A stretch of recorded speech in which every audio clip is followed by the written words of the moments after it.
So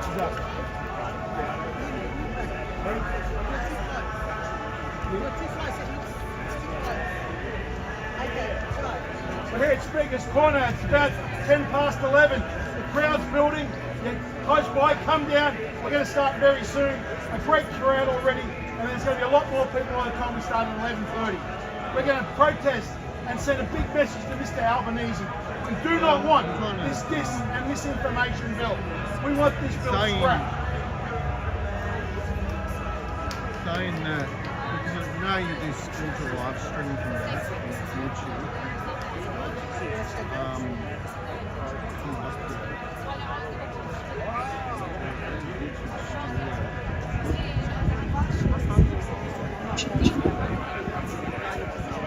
Hey Gary, are you hungry? You know, after phone's an old phone. 70%. I gotta go. Gotta go. How are you, my friend?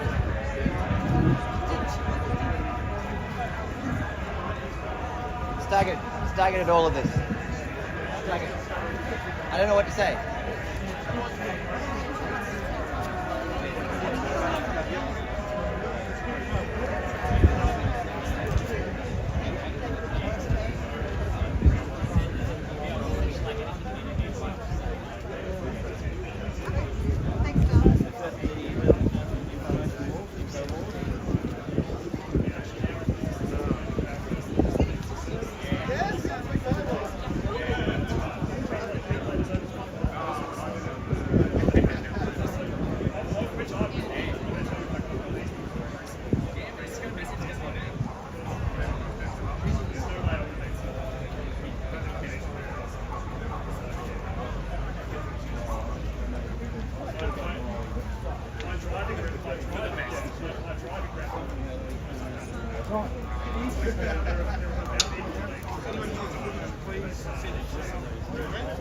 Once you've done that,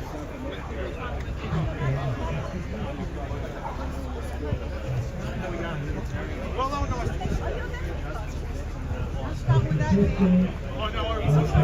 Ladies and gentlemen, we're going to kick it off. We've got the music coming from the Kelly gang out here.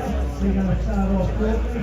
Just a request to people out there, Aussie Project, he's asked if anyone's got any film, any clips, can you please put it up on Telegram and his chat, okay? So if anyone's got any good footage from today so far, the Aussie Project is asked to be uploaded onto the Telegram chat, okay? So that it can start posting and promoting it out there, okay? So that's the personal request from the project, okay? Thank you. We're ready to go.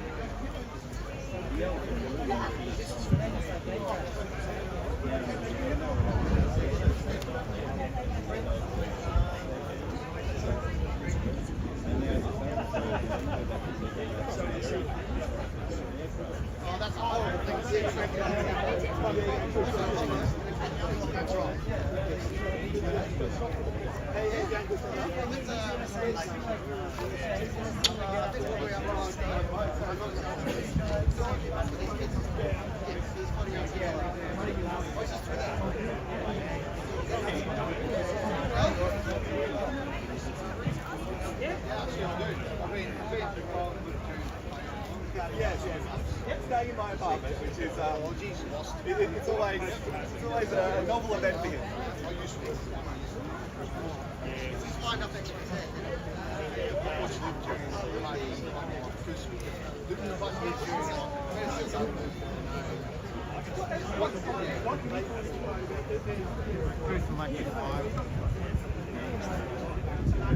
All right, let's get rid of that. I've got the live stream Oh, lovely. but my battery's on 70%. Power is the most important part of any live stream, second only to signal. Second only to signal. Welcome to the misinformation, disinformation rally, which He's certainly something. George, on live, if I can say it, hey, tell us why have you come today? Well, it's important that we fight for freedom. This is free speech that's at risk right now, and that is an important element for any democracy. If you do not have free speech, what have you got? And quite frankly, like I've been saying to people, if we take the government at their word, and I'm not, by the way, but let's just say we are, what is misinformation? Misinformation basically means inadvertently not telling the truth, or it actually means getting it wrong. Now, when is it a crime to actually get something wrong in our democracy? But actually, that's not what it's all about. What it's about is censoring opinions, actually trying to put opinions in the basket of facts and saying that that opinion is now wrong because we've deemed it not a fact. And ultimately, that's all about controlling the narrative. You have an unlikely shared platform with one Jordan, friendly Geordies, Shanks, who agrees with you. Yeah. This bill, despite being Labor's one of biggest supporters, is rubbish. Is absolute rubbish. So what do you make of that? Well, I think that, it's interesting because the whole title civil liberties was once a sort of bastion of the left. And I think that now, there's more people on the right that are actually embracing the term of civil liberties or liberties in general because, the left have captured all the institutions. And now they're in control to a degree, and they're squeezing us. But true left-wing people still hold those views, and so I think that it makes complete sense to me that friendly Geordies would be of that view, and I think that I've met many left-wing people people that were in the Greens, who actually hold our view as well, that it is wrong for a government agent to be set up as a judge and jury of what's true or what's not, and then for them to impose on big corporations how they're going to censor us. Now, the last time that people may have heard of you was sitting in federal parliament. You're in federal parliament. I know it has been a while, but that's where most people are. What are you doing with yourself now? So I work for an organisation. I'm the national director of an organisation called Citizen Go. They're all about promoting and defending life, family and freedom. So obviously that's why I'm here, because this is about defending freedom, free speech. While I'm absolutely and utterly not here representing local government, I have been elected to local government in Queensland as well. Congratulations. I do those. That was in March this year. Congratulations. Brilliant. Thank you. And so, Citizen Go, where do people go to find out more? citizengo.org, and you can see our current petition on this. We've got a petition submission to the Senate, and if you can't remember, citizengo.org, savefreespeech.com.au. Lovely. Thanks, George. I'll keep moving. Thank See you soon. We can talk to, see if we can swing around. Toph is about to finish up. Topher, What can I do for you? north of the border. North of the border, indeed. Welcome. Out of Victoria. We've got some more freedoms up here for you. How are you enjoying the weather? Look, the weather is actually beautiful, although it was bucketing rain yesterday. So, it's sort of hit and miss, but we got a good day today and a good turnout by the looks of things. So looking forward to hearing what everyone's got to say and sharing a tiny little 3 minutes worth version of Melbourne's story with a Sydney audience will be good. So, Speaking today? yeah, just for 3 minutes.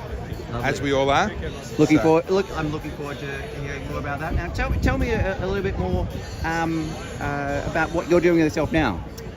So, look, in a bit of a holding pattern at the moment, I'm working on some big projects. So, the nature of these things is you'll work on something and 4 out of every 5 things you work on go nowhere, and then half of the things that do go somewhere ultimately don't go very far. So you've got to work on a lot of things in the background before anything really happens. I'm in a bit of an in-between. I'm working on my next book. I have another book coming out by Christmas. That'll be Good Christians Break Bad Laws, and that's all about the theology of civil disobedience and looking into the Bible, including Romans 13 and 1 Peter chapter 2 and all those, render unto Caesar, all those verses, and saying, well, what does the Bible really say about what a Christian should do when the government itself is the thing that's gone bad? So that's sort of the next project, and after that we'll have to wait and see. Lovely. Yeah. Thanks, David. Okay, moving. Top step. Bank reform. Hold on, if I can jump. How are you? Peter, lovely to meet you. Yeah. Bank reform now. Yeah, we may have crossed paths. I was a friend of mine. Bank reform now, if I could, for a second. That's an unusual one. Where are you from? I'm Chris Coveries. I'm live streaming protests, and I'm interested in your shirt there. Well, I started this organisation in 2013 to counteract some of the bad bank behaviour. There's lots of predatory lending, taking advantage of people, farmers committing suicide. So, stress from financial manipulation is a huge problem in this country, and it was responsible for the global financial crisis as well. So we need to keep an eye on the banks and help make them run honestly. Lovely. Sorry to interrupt you. I know you wanted to speak to the Trophy Field. I'll let you go back to that, but I wanted to hear more about your bankreformnow.com.au. BRN. Well, BRN's our short name, but Bank Reform Now, if you want to find us in Facebook, Twitter, X, etc. Facebook. Good on you, buddy. Thanks, mate. Welcome to an interesting protest against misinformation, where I understand there's 2 stages who's going to be speaking today, and we're going to be going back and forth between each. Lovely hat, sir. Lovely hat. Are you a lefty, are you? Absolutely. What are you doing? Me? Yes. Oh, I love I love misinformation. No, I don't love misinformation. I'm against misinformation. What am I? I don't know. I'm absolutely huge left-wing supporter. That's me. So you're divided from the right. Divided on the right. You see, you put a label on yourself. I don't need to put a label at all on myself. We're either on the side of freedom or we're not. Divided? Yeah, we're divided, mate. Craig Kelly called the cops on the other people here. Tell them to pack up. Tell them to pack up. You've got an issue with dividing, but we've got divided protests. Got a big issue. Are you fair income or what? That's what I've got an issue.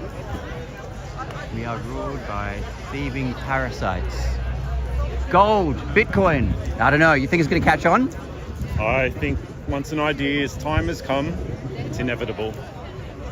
And the world we live in, digital gold still has a place, but not in a digital world.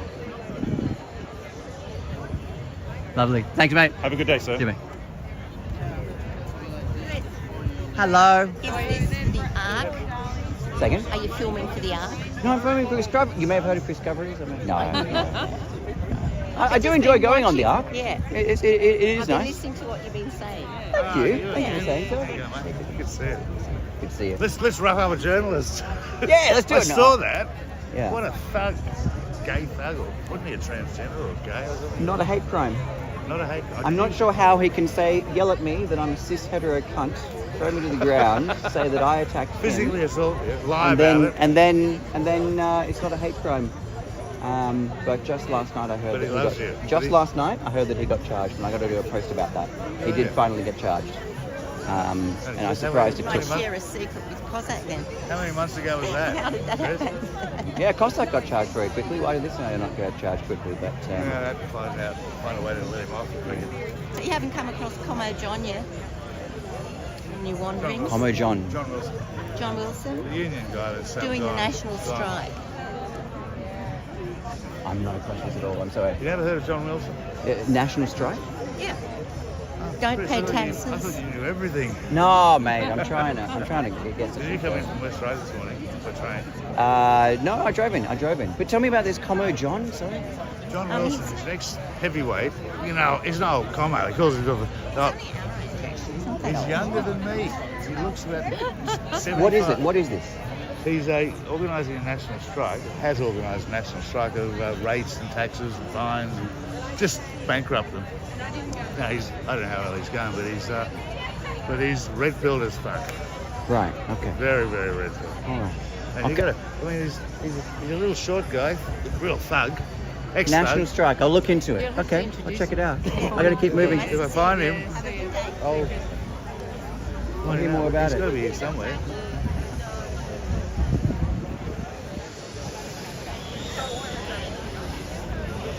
So can the two groups of people try to work out some differences between them and find some common ground? Hey Chris, Hey, how you going? how you going? You're live streaming? Yes, I'm live streaming. Tell us where you're live streaming on. YouTube. But what's your channel called? The Light and Start Well. The light and keep that high. Keep that on your subject. Good. Eye line. Very good. Yeah, the Light and Start A Well. little bit more. Yeah, there you go. Now you're square. It's tough. It's tough to learn those steady hands. It takes time. But keep Yes. at it. You're gonna need some power. Because I need some power.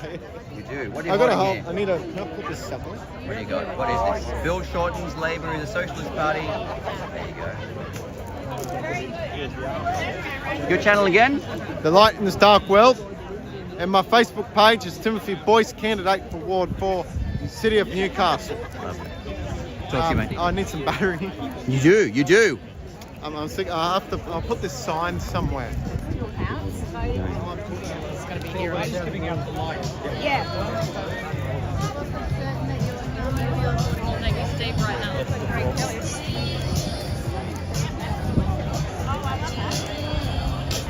How you going? Lovely hat, sir. Plenty of flags there. Let me go see if I can go hit the red button.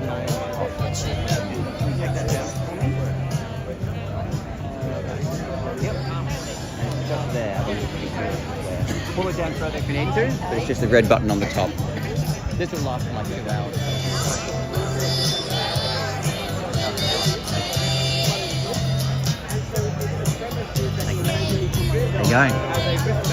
There you go. Why are you just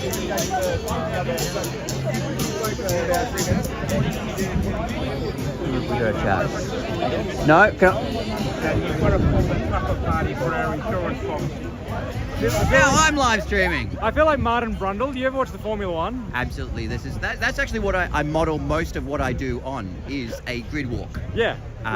To try and move through the crowd, give people something to talk to someone to talk to, and then move on within. But Brundle does it in 30 seconds.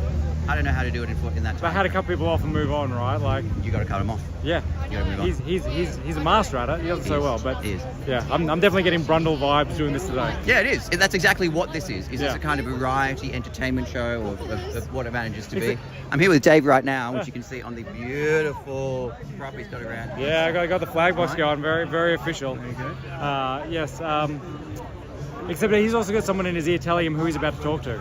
He does? 100%. He doesn't listen to them. 100%. He doesn't always listen. He's got, and he's given a list. He knows these 100 celebrities are going to be there ahead of. Yep. Here's who I need to go for. Look, I'm not different. Have you talked to everyone here? Not everyone. Sean Masters, let's go. Come on. Yeah.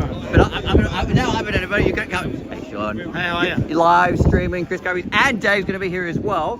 Sean was the Sydney mayoral candidate at our most recent council elections. Yes. And you do excellent short videos on the anti-woke stuff. Well, that's right. Yeah, woke not welcome is my handle, and I got that through the City of Sydney Council's decision to put up #racism not welcome street signs, which is this entirely fatuous virtue signalling, and entirely unnecessary, completely preachy, and we simply do not need that from any government, quite frankly, but certainly not a local council.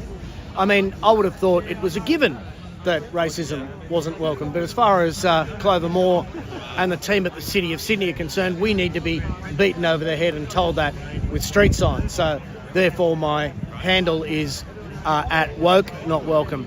And yeah, I consider it my duty to put together a few videos that send the message that we don't need to stand up. We don't need to take the knee to this ideology. We must stand up to this ideology. Unfortunately, the campaign wasn't, broadly, successful. We got around 4% of the vote, which is actually double what many expected. But enough to get some money. Council's hard. Well, in the wokest electorate in New South Wales, up against Clover Moore, it certainly is. But the tweet I sent out at the conclusion of that campaign kind of said it all, and I'll leave you with that. I wrote, the day is fast approaching when my beautiful 3-year-old boy Tommy will go to school, and he will be forced to apologise for the colour of his skin, being born a male, and feel ashamed of being Australian. Yeah, let's go. Yeah, okay, go. Shillings, right? Good to see you again, mate. Good to see you we again. keep running into each other. Either I'm in the right place at the right time. Or we're both in the wrong place at precisely the right time. Good to see you anyway. How you been? What have you been up to? Well, we just get around and support our mob. It's about coming together. It's about unity. It's about, we're all up against a common enemy, and I think what we need to do now is stand together, unite. It's the only way we're gonna tackle this issue that we're in. Your views would be regarded as misinformation, as disinformation. They would cause serious harm to the economy. Yeah, but that's why I'm saying we need to unite, get our proper law back in place. We need to challenge the construct that's destroying us as a united front. And that's where I come. That's where I'm at. And we've got to build that support. And I think if more of us stand together, and that's where the power lies. The power lies with us. Thank you, Mr. Shillingsworth. Thanks for the chat. I'll see you soon. I'll see you soon.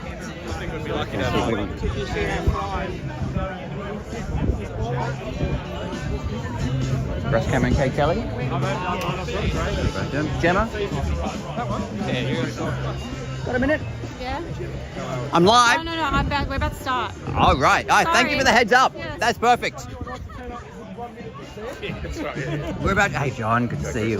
Just about to start. Can I get a quick couple of? Dave, how you going, mate? Yeah, mate. Yourself? We were DMing, is that right? Yes, we were. Yeah. We're live streaming now. Okay, good to hear. So you're excited for the event? Well, look, there's a very happy atmosphere, positive atmosphere. We've got all the good people in the city have come down to stop Albo's disinformation bill. Brilliant. All right. Well, we're looking forward to the speeches. Good on you. Thanks, Dave. Thanks, mate. Apparently, we're just about to start. I mean, it's going to be an eventful day. We can certainly expect that. But you've got an unlikely ally who isn't here in one Jordan, friendly Geordie Shanks, who last night put up his point of view that he agrees this bill, despite being one of Labor's biggest supporters, is rubbish. Shout out to friendly Geordies, right? Well, look, I've always had quite a high regard for him. Okay, he's highly entertaining, and he's not an idiot. He is smart. Now, he's a young kid, so he's left. I believe he's going to do what Elon Musk has done and what Mr. Zuckerberg is doing. As you get older, Mr. Shanks, you get wiser. You've been around the block, and you can see that you don't fall for the left-wing BS. So we very much welcome his support in the coalition opposing the disinformation bill. Thanks, John. Good idea. Hi, John. Apparently we're about to start fairly shortly. Natalie, I'll come and chat. Hello, I am live, of course. Hello. Are you okay? Like, you've recovered from that bullshit? That was unbelievable. It wasn't the guy that shook me. It was the people holding me back. It was the people at the protest saying, don't go after him, don't hold him to account. That's what shook me, that people would be like, oh no, don't hold him to account. He needed to be held to account. It's just that simple. And that scares me, that people who would otherwise say that they're on the same team or whatever and be like, no, don't hold him to account. But how do you not hold people? He needed to go to the police station and So he went to the police station. Well, I had to ensure that he did. I had to watch him to make sure that he would. Did he get charged? I found out yesterday. Yes, he did. And I've got to do a post about it later tonight. It's been preparing for this earlier. It's been a bit, but I've got to do a post later tonight. Yes. Yep. Okay. Yep. He was charged with common assault, and he will probably see a Section 10, which means that a conviction will be recorded, and then before the hearing is over. Good morning, ladies and gentlemen. My name is Ross Cameron, and I'm a recovering former politician.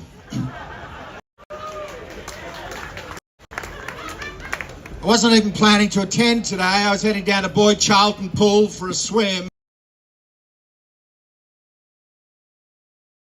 Twitch, and as every former recovering politician knows, when you see a crowd forming, there's only one question. There must be a microphone somewhere. So, as your master of ceremonies today, the operative word is master. That is, by happy coincidence, my preferred pronoun.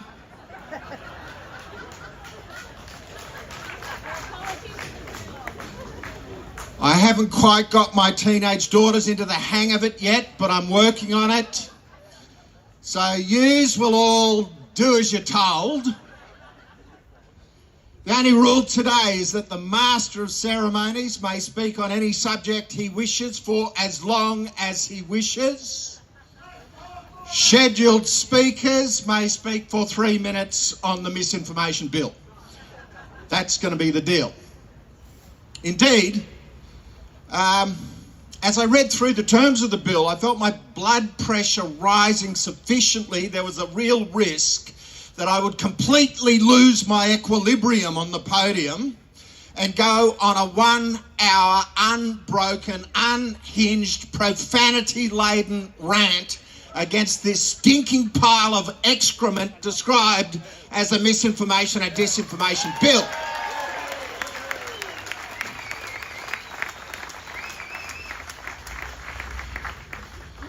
So you should be lucky. I considered reducing the speakers list from 10 down to 1. And you may guess who the one would be.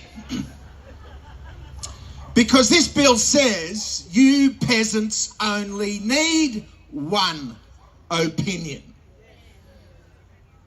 This may be the single most arrogant piece of legislation ever drafted by any government, state or federal, in Australian history.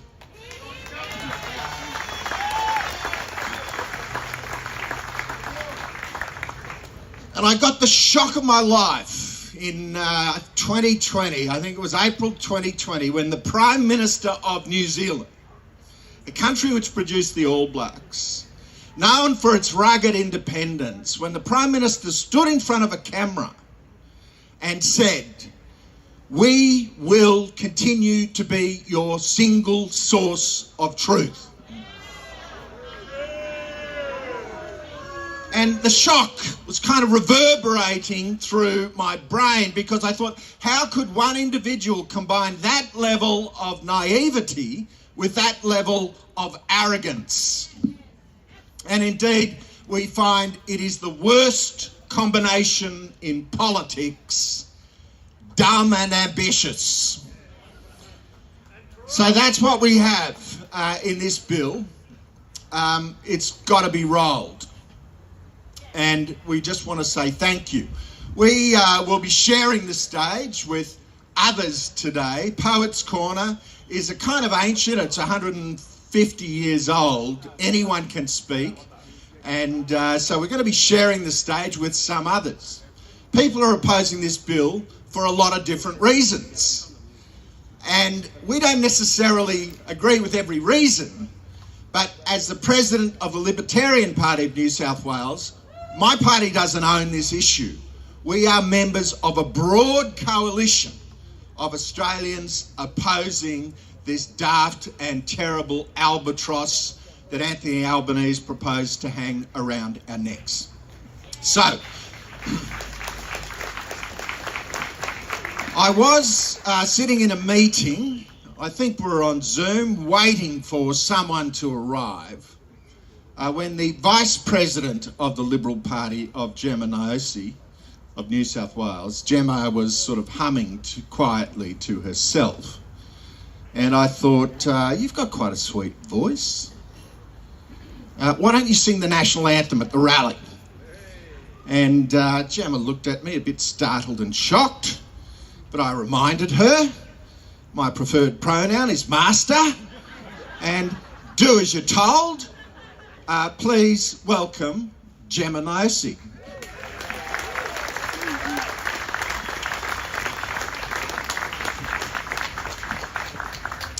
Hey everyone.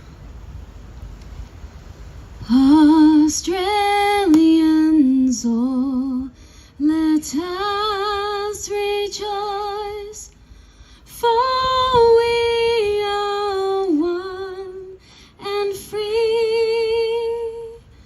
We've golden soil and worth for toil.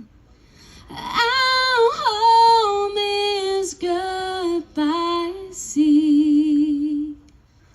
Our land abounds in nature's gifts of beauty, rich and rare. In history's page, let every stage advance Australia fair. In joyful strains, and let us sing. Advance Australia fair.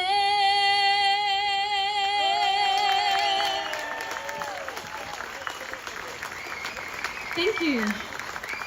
And thank you so much to every single person that came out today. I am Gemma Nyosi, the Vice President of the Libertarian Party here in New South Wales. And I've been singing the national anthem since I was a little girl at various events. And unfortunately, the new line, for we are one and free, is quite hollow for me to sing these days, because we are the most divided we have ever been in this nation, thanks to our government. And not just in this country, across all of Western democracy, big, fat governments love to divide their people. They like to divide us over our race. They like to divide us over our gender, our sexuality, which is the most ridiculous one of all. They are declaring war on our children. They are declaring war on religion. And now our Prime Minister is declaring war on our free speech. And what I want to say is that if we do not defend our free speech, if we do not protect our free speech, we are no longer free. Yes, we are very privileged to be living on this side of the planet, and we are very privileged and we are very thankful to God. However, if we do not defend our God-given right for free speech, we lose our freedom. So thank you for coming out today. We have an amazing line of speakers to present today, and thank you again. God bless you all.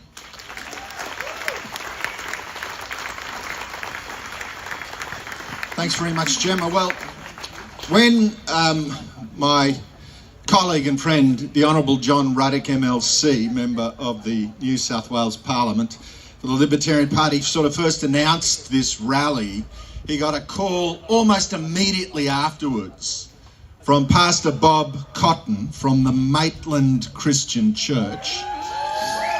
And the Maitland Christian Church remained open every Sunday throughout COVID.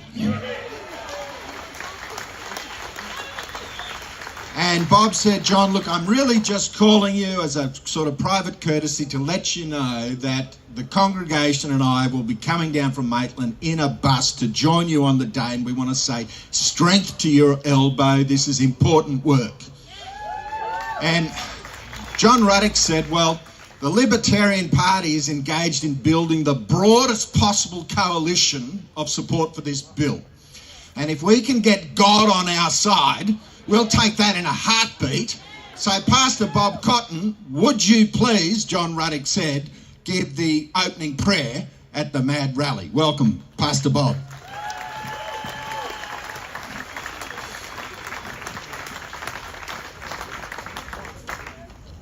Thank you, and God bless you all. Let us pray. Father, we come unto you in the precious name of Jesus Christ, your Son, our Lord and Saviour, the Lamb of God who was slain for the sins of the world. And Lord, we thank you for your grace and your mercy. We thank you for your goodness and your kindness towards us. And Lord, we pray this morning your blessing on this gathering and your blessing on this great nation of Australia. May the Lord bless us and keep us to the glory of his holy name. Amen. Thank you for that kind welcome. And as our friend has said, we did remain open during the COVID days. We continue to gather together, we continue to pray, we continue to take Holy Communion and to support one another, and we continue to do illegal lockdown water baptisms in the Hunter River.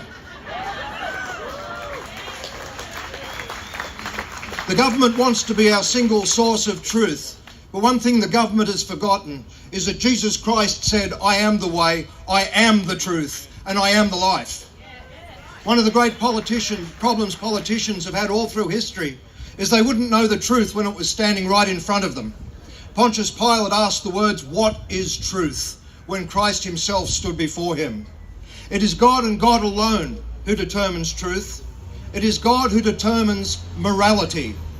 It is not up for politicians to decide what is moral, what is good, and what is evil. God himself has determined that and recorded that for us in the book that we call the Bible. It is up to us to stand up for that which we believe in. It's up to us not to shrink back. Even when things might offend one another, the truth still has to be spoken in love. I might not agree with what you have to say, and you might not agree with me. But the fact of the matter is we must have respect for each other, and we must be prepared to enter into robust discussion without hiding behind legislation that forbids me to speak. Jesus Christ said, in the beginning, God created them male and female. And for this reason, a man shall leave his mother and his father and be united to his wife, and the two shall become one flesh.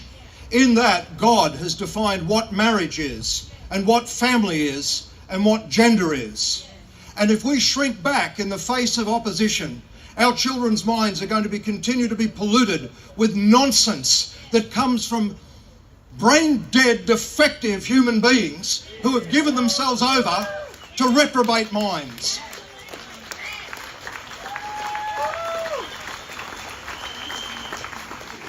In Romans chapter 1, the Bible tells us that when man considers it no longer worthwhile to retain the knowledge of God, God will give them over to a depraved mind to do that which ought not be done. We are seeing our children's bodies mutilated, a thing which should not be done. We are seeing people confused over the most simple of matters, things which should not be done.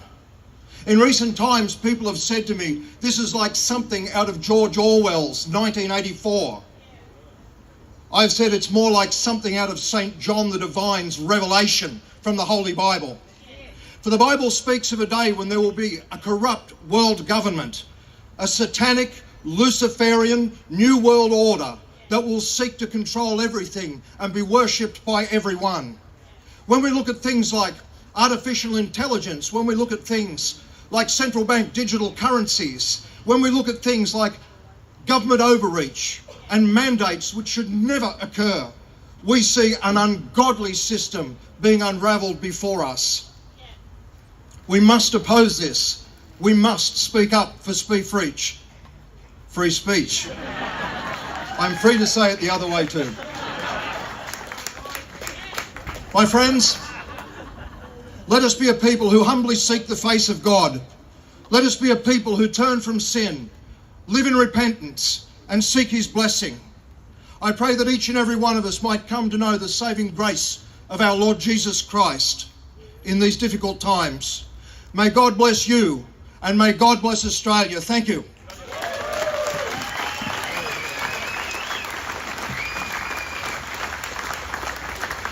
Well, in the spirit of free speech, another group did organise to be present here today to oppose the bill. The Libertarian Party believes, like Chairman Mao, let 100 flowers bloom. So we have in the audience a sincere communist who's known by legend as Como John. Will you please welcome Como John?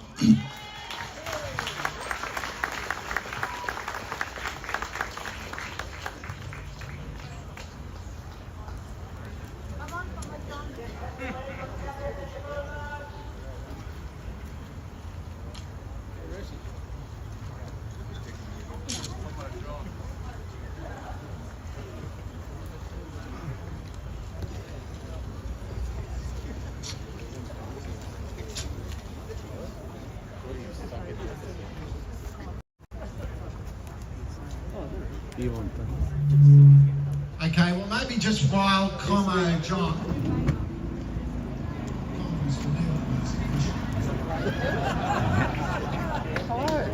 Are you ready to go, Como John, or do you want to... Wait. Just wait. Ready now? You've already soaked up enough Give time. you a minute, okay. Wait. Well, just while we wait for the communists, we might invite the Honourable John Ruddick, Testing. who is the New South Wales Parliamentary... Testing. Okay. Here we go, folks. Can you hear me down the back, folks? Is the sound all good down the back? Do I need to talk loud? Yes. Okay, g'day, folks. I want to introduce myself. My name is John Wilson. I have a nickname. It's called Como John. And no, sir, I am not a communist. I used to be one, but I am not a communist. I have renounced it all. I have renounced it all. I've sought forgiveness from God, and I'm now a Christian. I'm a fucking bad one. I'm a bad one, but I'm a Christian. Has that pissed these Christians off? Oh, they're saying, dear God, how could you have let this bastard into our ranks? Oh, listen, I am a Christian. I've sought forgiveness. I've accepted Jesus into my heart. Man, oh man, the only thing I can't choke down so far is this whole concept of forgiveness. I can't choke that down yet. There's so many of these arseholes that are sitting in Parliament where no way I'm going to ever be able to forgive them. No way. No way, folks. Listen, the crimes that they're committing are unforgivable. They're unforgivable. But I'm doing my best, folks. I have two wolves inside of me. I got a communist wolf. He's still there. He's on the chain. And is he hungry? I won't feed him. I won't feed the communist wolf. But on the other side, I've got a Christian wolf. I've got a Christian wolf, and all he wants to do is get out and befriend people and to be a good old dog. And that's the one I feed every day. It's hard. It's hard when you're you have these internal battles within yourself. Ladies and gentlemen, I've earlier this year you might have known that I cranked up a national strike, okay? And it's had hundreds of thousands of people come in and look it over, check it out and participate, okay? It's been a great success. We've just been alerted to the fact that Gympie Council has now dumped fluoride in the water after all of the public pressure and all of the actions from locals and strikers all put together. We're making ground.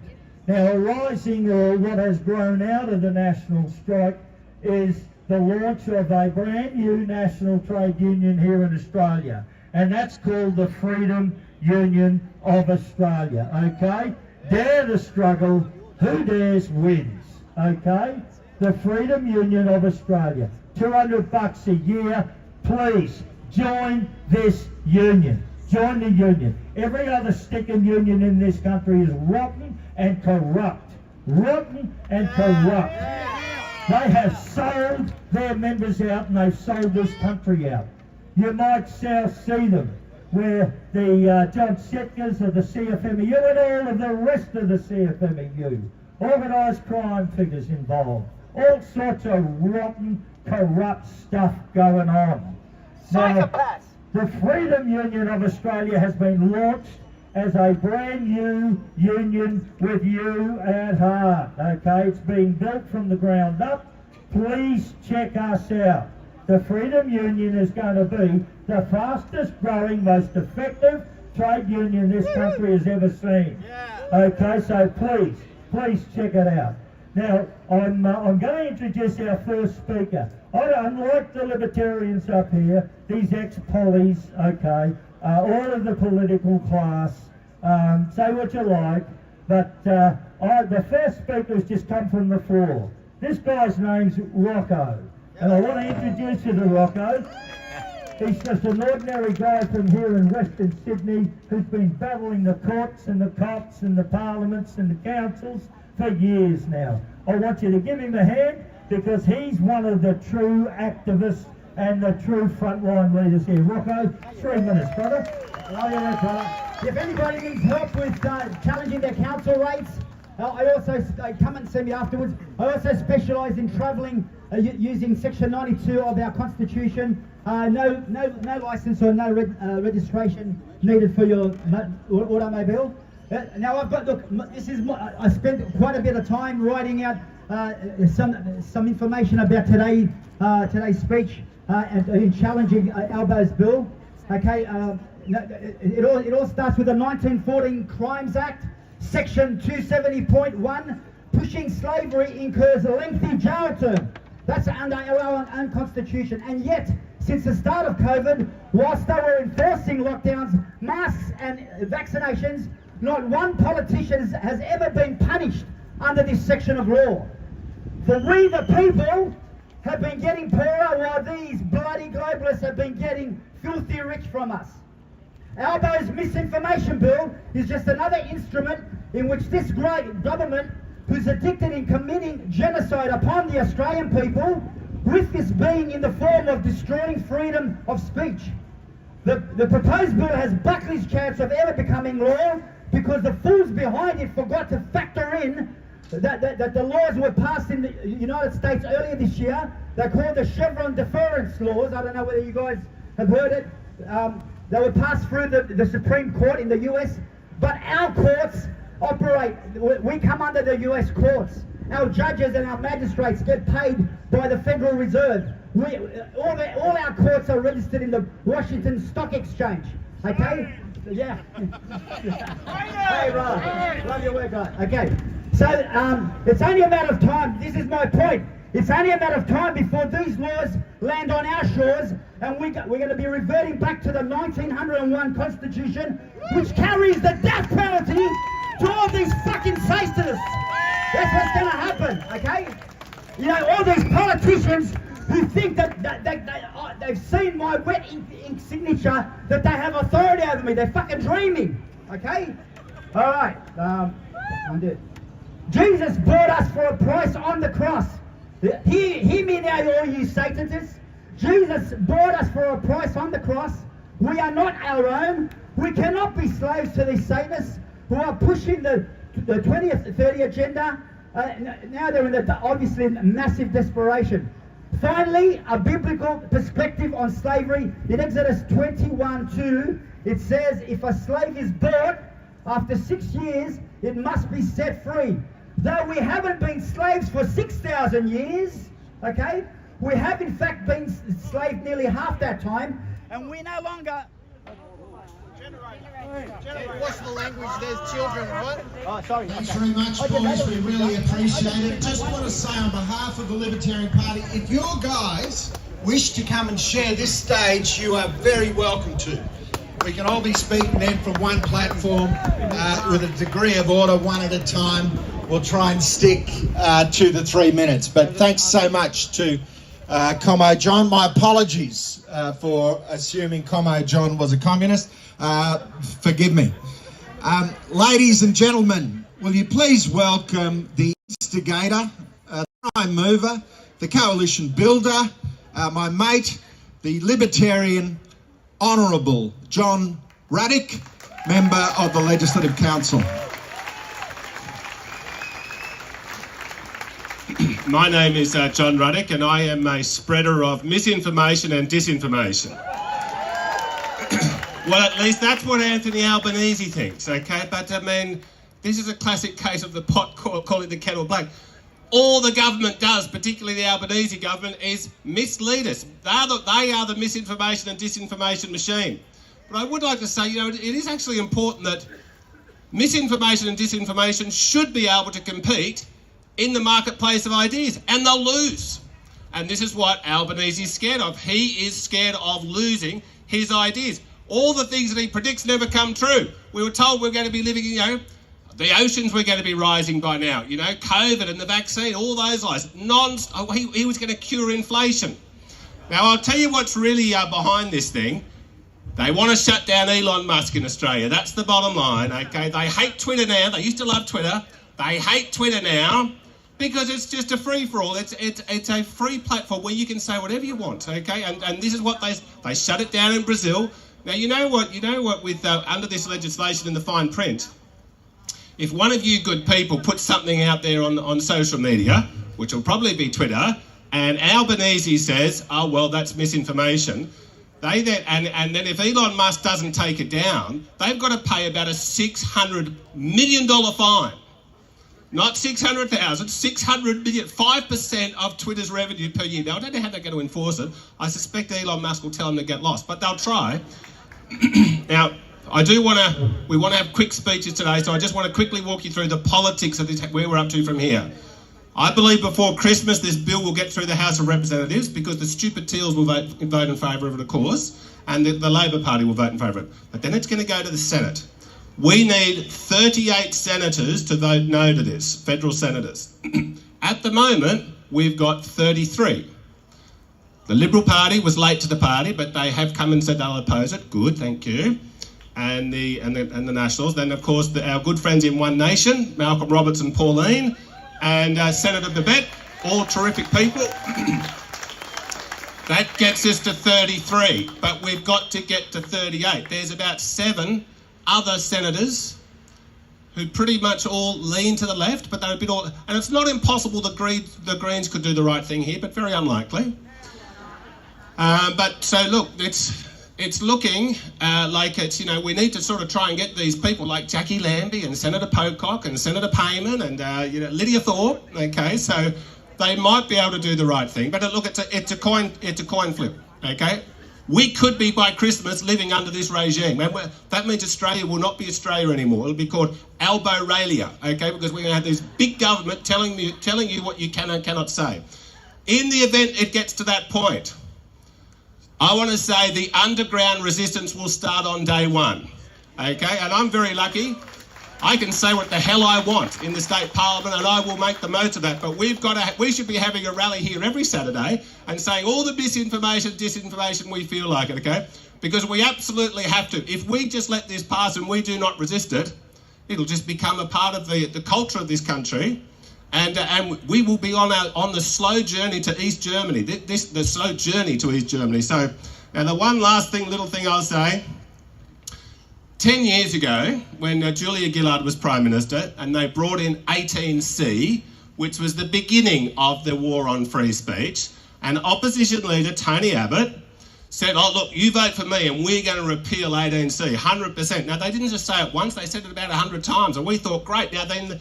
The Liberal Party won office, and Abbott is probably the best Liberal this century. They won office, and then they said, "Oh, we've changed our mind. We're not going to repeal 18C." So even though Peter Dutton has said, "Oh, yeah, we're against this misinformation bill, vote for us and we'll get rid of it," I'm telling you, do not trust the Liberal Party. We welcome that their support for us. Do not trust them. Now, I can absolutely promise you that bread and butter, the DNA of the Libertarian Party is 100% to be pro-free speech, radically pro-free speech. Now, we hope that we're going to be announcing a very good Senate candidate in New South Wales soon, and we've got our Senate candidate from Victoria here, Jordan Ditloff.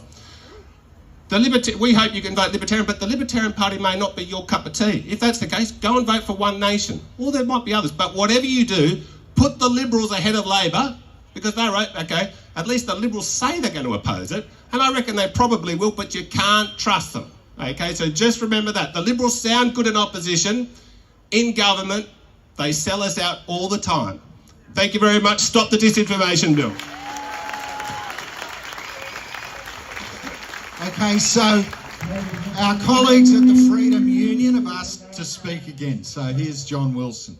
This is John Wilson. Okay, he's got the same name as me, and John is a very, very knowledgeable man on constitutional law. He only asked for a few minutes. Bear with him and give him a good round. Here's John.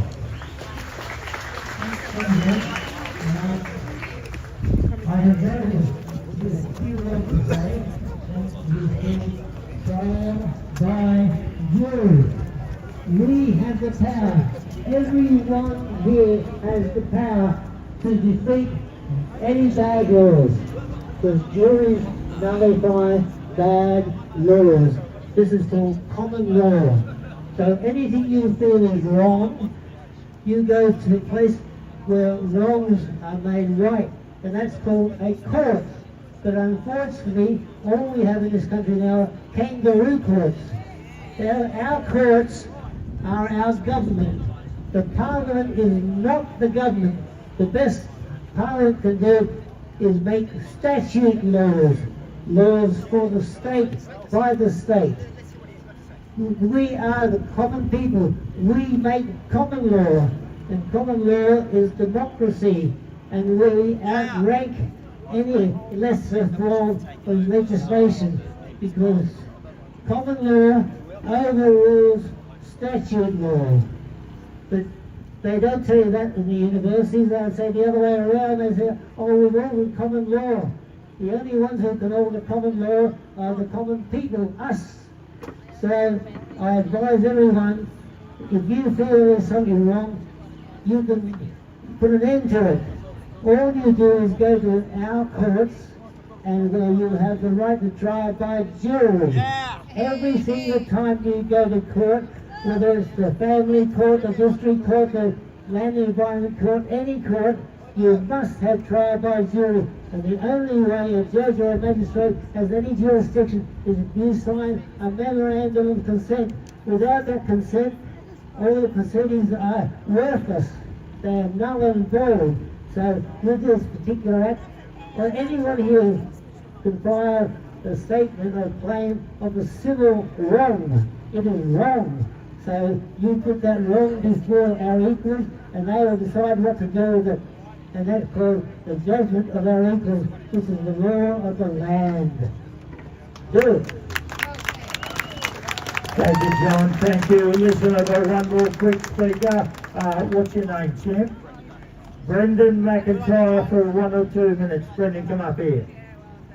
G'day guys, my name is Brendan McIntyre. I don't really align with any political party. I'm a Christian and I'm just here to speak truth. I just want to quickly announce the problem and the solution to what's happening. The problem is globalism versus nationalism. Okay, it's a war that's been going on ever since post-World War II, where nationalism has been conflated with fascism, with Nazism. And if you stand up for your country or your people, you are called a Nazi and you want to bring along another Holocaust, essentially. You are conflated with warmongers and criminals. Now, there are many weapons of globalism that are being used. Of course, it is the financial system enslaving us all with debt, debt-based economies, mortgages, car repayments, everything. It's all debt. It's all fiat currency that they print from nothing to enslave you. Of course, now we're getting to misinformation and censorship, which is coming online, so we can't even talk about the situations we're getting in. And the last issue I want to mention, which may trigger or offend some of you, but it needs to be spoken about, is the weapon of mass immigration that is being used across the globe.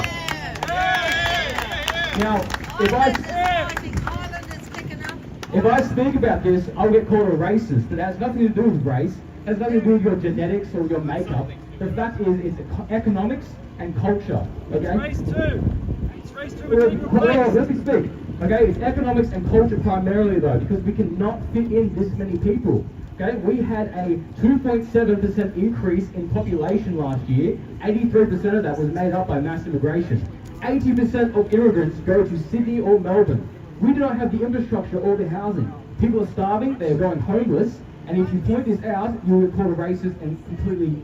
Okay, so you need to, that is the new weapon of the globalists. Okay, it's happening, you can see it in the UK, in Germany, in Canada, Ireland, okay? And they are using the two biggest demographics in the world, of course being China and India, because collectively they have around 3.5 billion people to import. Okay, again, not about race, but you need to acknowledge this issue. Now the solution, we can talk about problems all day, but the solution is vanguards and community. Okay? After this, you can't just go home and go back into your phone, into your void, and just think that things are going to solve themselves. You need to unite. You need to form parallel economies, parallel communities where you support each other. Okay? The primary foundations of that are property and economics. Okay? So you have somewhere to live, and you have somewhere to grow and develop. Because they want you to fall through the cracks, become homeless, become destitute, where you can't fight anymore, and then you'll be replaced by immigrants who don't even understand our culture. Lastly, so form vanguards. The problem with vanguards, however, is creed, okay? We don't know what to unite under, we're so divided. This is a Christian country. Our founding folks were Christian Anglo people with a long heritage and a long foundation. The Eureka Stockade, that Southern Cross, is a Christian message, it's a Christian nation. We are all equal under Christ, so it has nothing to do with race. But you must find your creed, find your ethnic identity to unite under, because they want you to be individualized, globalist pawns without any identity. Thank you. Thank you, Brendan. Over to you. I would encourage you to do so. If you wish to join the Libertarian Party, there's a form over here. I'll contribute to the fight against this mad bill. Please feel free to come and leave your name. And I was going, as I said, to try and reduce the list of speakers from 10 to 1. But that idea was defeated yesterday when I caught up with a mate of mine who's been a sort of long-term member of the Libertarian Party, a migrant to Australia. And I said to him, well, are you going to the rally? And he said, yes. And I said, why do you oppose the misinformation bill? And I was very, very disappointed by his answer because I realised that his speech was much better than mine. So naturally, I said to him, well, Navid, you must come and just say what you've said to me to the friends gathered tomorrow. And he said, well, Ross, I've never given a speech in my life. I'm not going to begin, talking to 1,000 people in my second language. And I said to Navid, the Emperor Marcus Aurelius says you must love your destiny, and this is your destiny. So please welcome, for the first speech in his life, Libertarian Navid Jamshidi.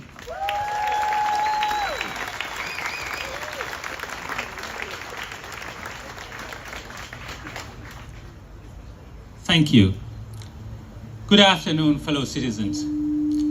Yesterday, when my name was added to the list of speakers, I was asked, what is my title? I said, I don't have a title, but I am a citizen. In fact, I have been honored to become a citizen. That's why I appreciate this more than people who were born here as a citizen, as they might take it for granted. I am also a citizen of Iran, the country that I love, a great country. I love the people, I love my family, my friends, the nature, the resources. But I do not like the government. I'm not proud of it, especially their censorship policies. 2 years ago, in September 22, exactly same days, a movement started over there called Women, Life, Freedom. Hundreds of people lost their life, many people imprisoned. They were fighting for what we have here, and we call it freedom of speech. It's their dream. They are not after our resources, religion. They already have that. But we have inspired them by the freedom of speech, what you have created. You are a role model to them for free speech. And I do not like to lose that. I do not like we lose the freedom of speech. I do not like them to be disappointed at us.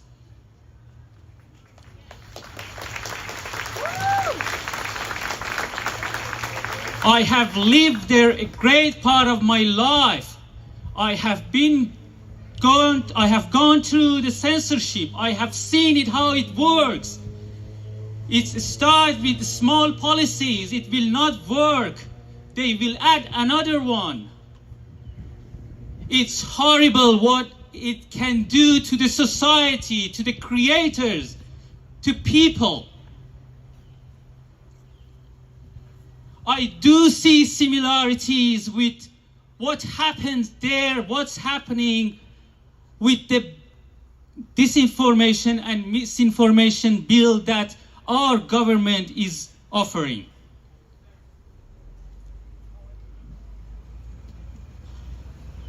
I would like to say a few words to our Prime Minister. Mr. Prime Minister, I did not vote for you. I am a conservative. But I respect you. because you are my Prime Minister. In fact, many of my friends support Labour. They voted for you. I respect them and I respect you. I understand that in life we take risks, we do mistakes. I understand that the governments will do mistakes. We have seen lockdowns, inflation, unemployment, vaccines, but we are fighting through them. But there is a boundary, there is a limit for taking risk. For society, freedom of speech is that limit. That's the red line. We cannot gamble on freedom of speech.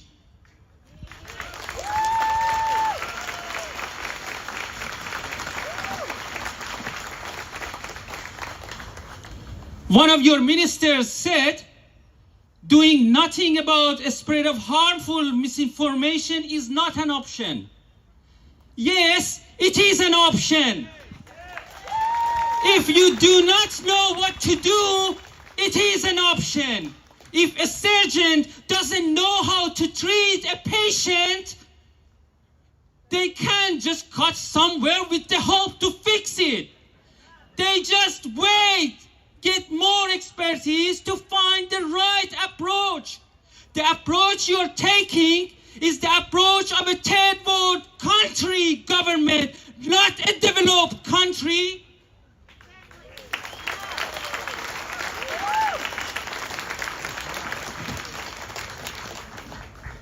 Mr. Prime Minister, if you truly wish to reduce misinformation, start with your own government, with your own party, with your own agencies. Make them accountable.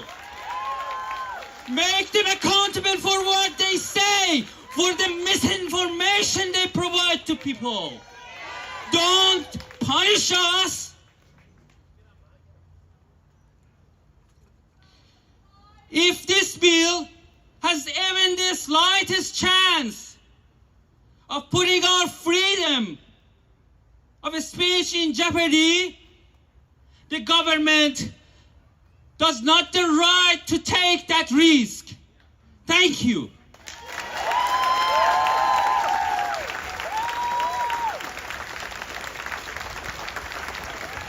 Thanks very much, ladies and gentlemen. In the spirit of sharing, Freedom Union, give us your next best shot. Okay, ladies and gentlemen, we have a lady. What's your name, darling? Okay, we've got a lady from the crowd who wants to come up and have a few words. I don't know this lady, but we're giving her an open mic. Just a little couple of words on the last speaker over there, mate. Good exercise today, viewers. Very good exercise today. Very good exercise today. Getting the miles in, burning the calories, going stage to stage. That I have no agreement with whatsoever. So I'll make my point and I'll put this over here to this lady now. You're on. Thank you so much, John. 3 minutes it is. In the spirit of free speech against the misinformation and disinformation bill, I think some of you do know me from Channel 7 Spotlights after COVID program, where we did win the war against misinformation and disinformation of the government and the mainstream media. So some of us have been doing the work, myself and my fellow friends who have been on that program and who's done the hard work behind the scenes. I want to say this, I'm a huge fan of Tucker Carlson, and he says the quality, yes, that's right. Who went and saw him talk?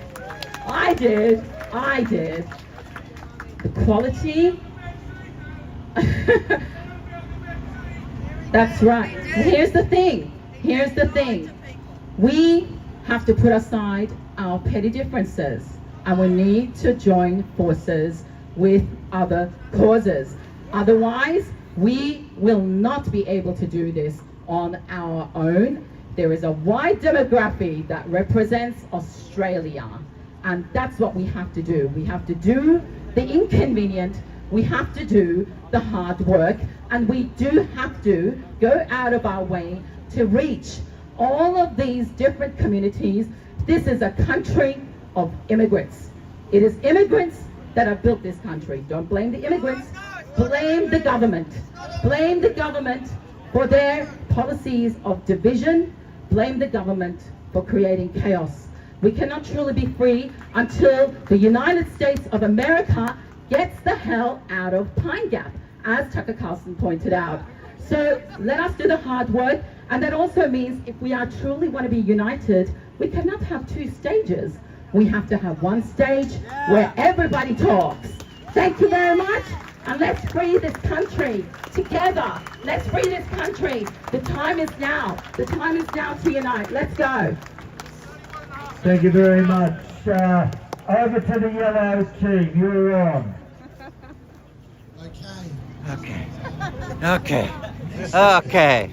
Has come, drawn the ire and an attack from the E-Safety Commissioner, demanding that her opinions be obliterated, deleted, and taken down. Can you please welcome Celine Against the Machine, Celine Baumgarten.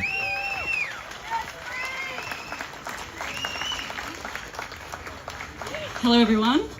Thank you all for coming here today, and thank you to John and the Libertarians for inviting me to speak. For those who don't know me, I'm mostly just your average girl from Western Sydney.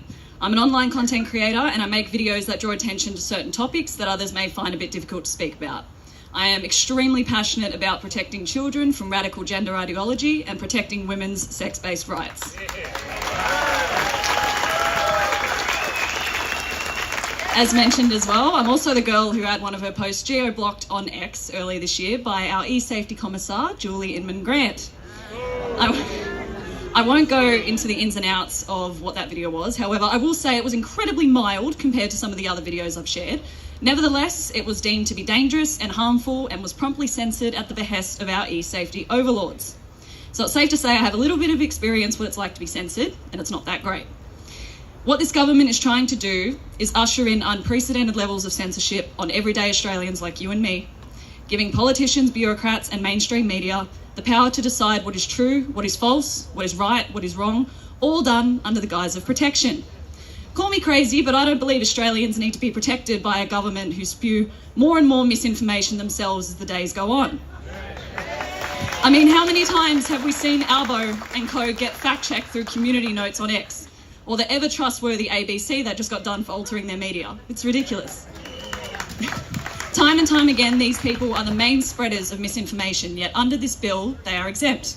These are not the people who should be in charge of what we can and can't say, what we can and can't think. And that's the thing about this bill. Wherever you stand on the political spectrum, this bill affects us all. We may not agree on everything, and that's completely fine. But if we lose our ability to speak freely on matters that we disagree on, we lose our democracy and we lose our future. Now, as you can tell, you might not, because I'm a little bit more covered today, I have an extraordinarily good reason to be invested in this country's future. I am pregnant with my first child, and I want her to know that she, as a mother who fought for her rights, who fought for her ability to speak, and who fought for her country. I don't want to raise my daughter in a country with a ministry of truth.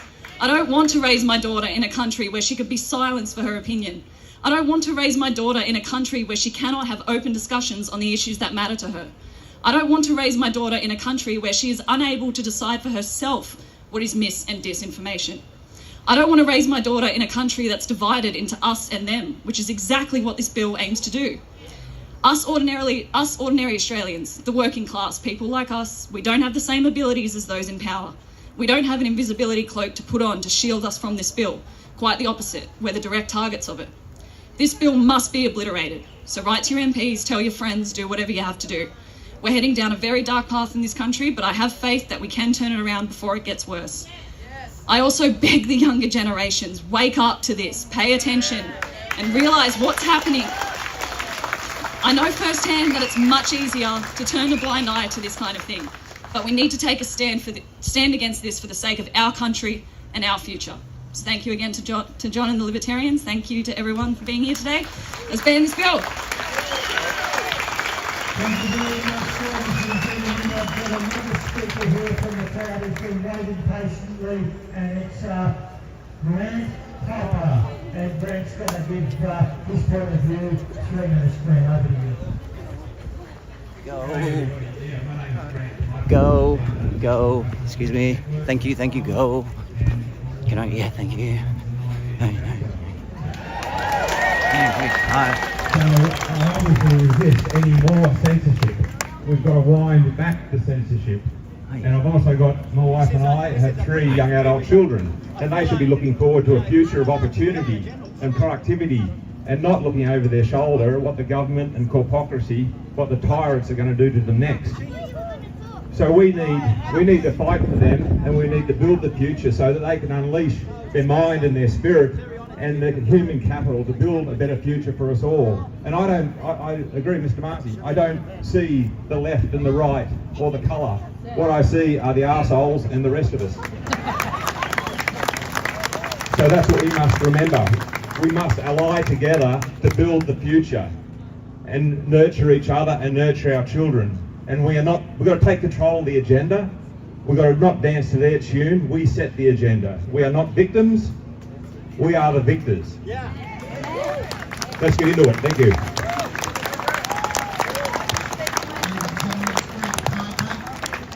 He's providing ballast in the machine. He's a good guy. So Greg, thanks for being here today.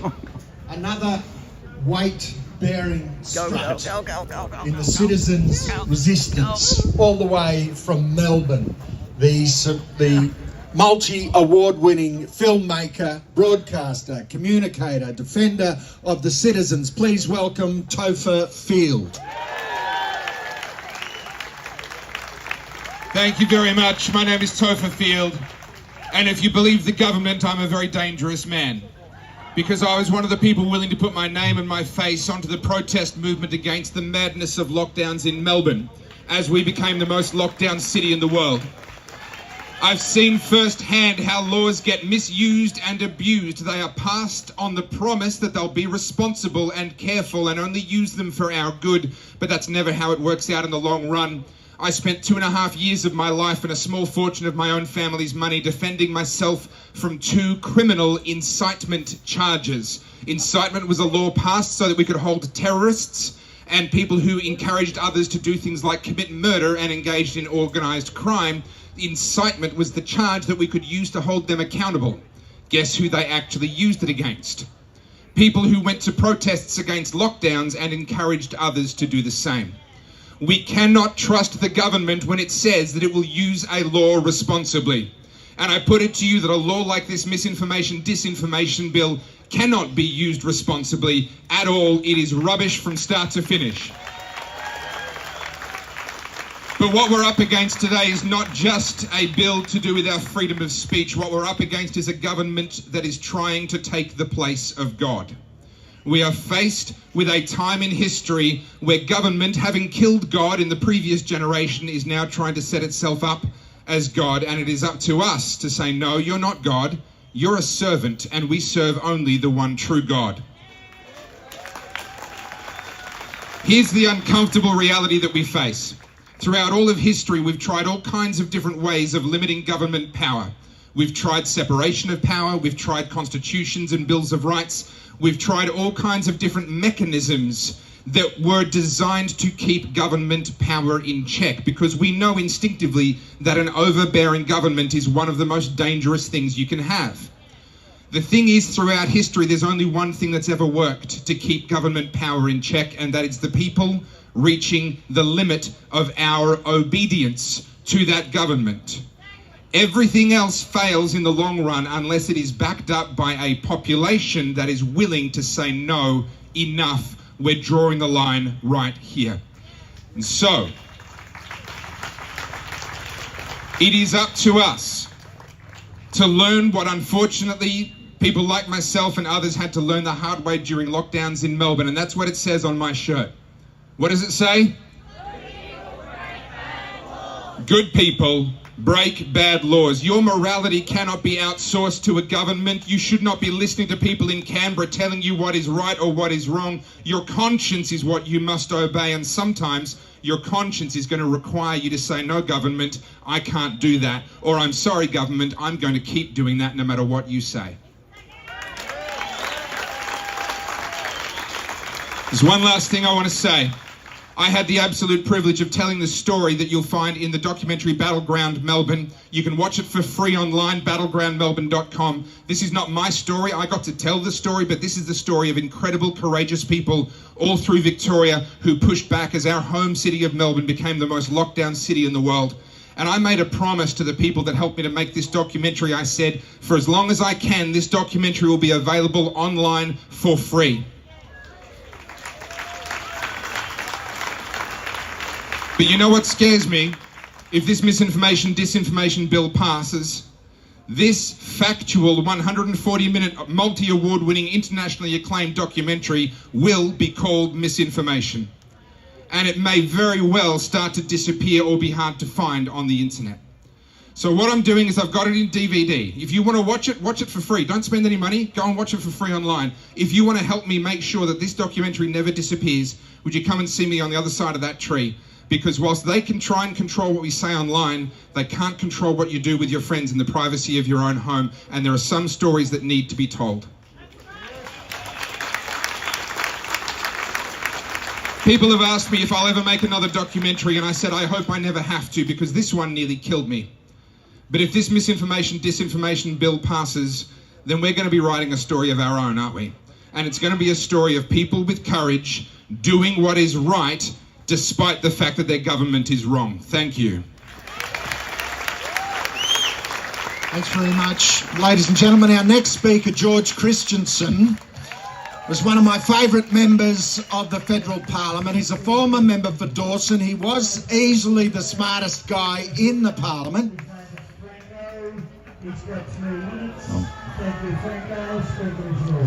My apologies. And divide.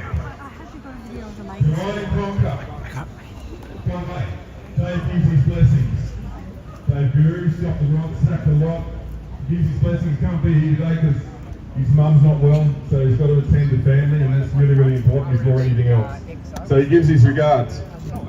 But Mondays at Maggie's. Legislation.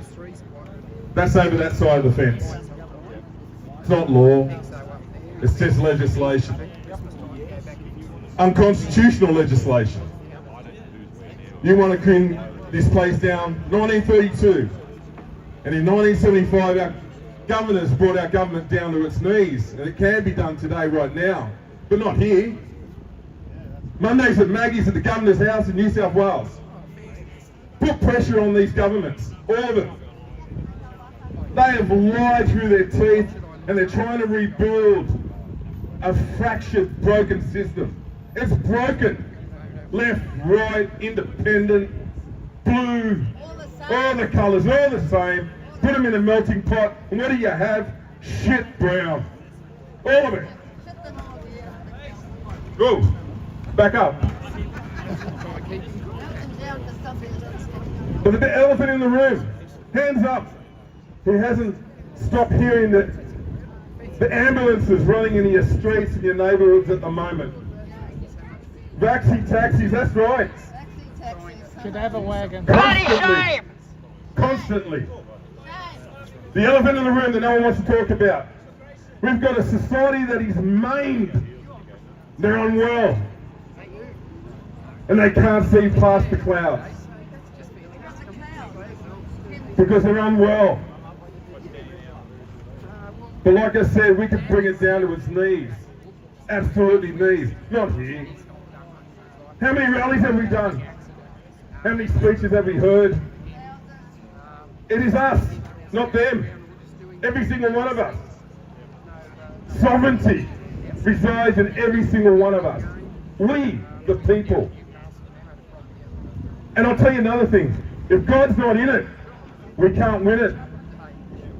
And I'm not talking religion. I'm talking the Almighty God himself. But you need to stand at that governor's gate with me. I can't do it on my own. What time? 11 o'clock, Mondays. We have the power! We have the power! And I tell you what, I see a lot of familiar faces here. And we love you. And all my cream puffs, where are you? Put your hands up, I know who you are. We love you too. Right, because you fought hard and you're still fighting. Anyway, Maggie's Monday, governors, let's bring it down. Woo-hoo! Over to the yellow team. Your speaker, where you go? Most of us have a handful of people in our lives where when we face a kind of a difficult decision, a hard question, there's someone whose judgment we trust, to whom we pick up the phone and say, can we have a cup of coffee? George Christensen is one of those blokes for me. He's an outstanding Australian, a great bloke. He's flown down from Queensland to be with us. Please welcome George Christensen. Thank you, Roscoe.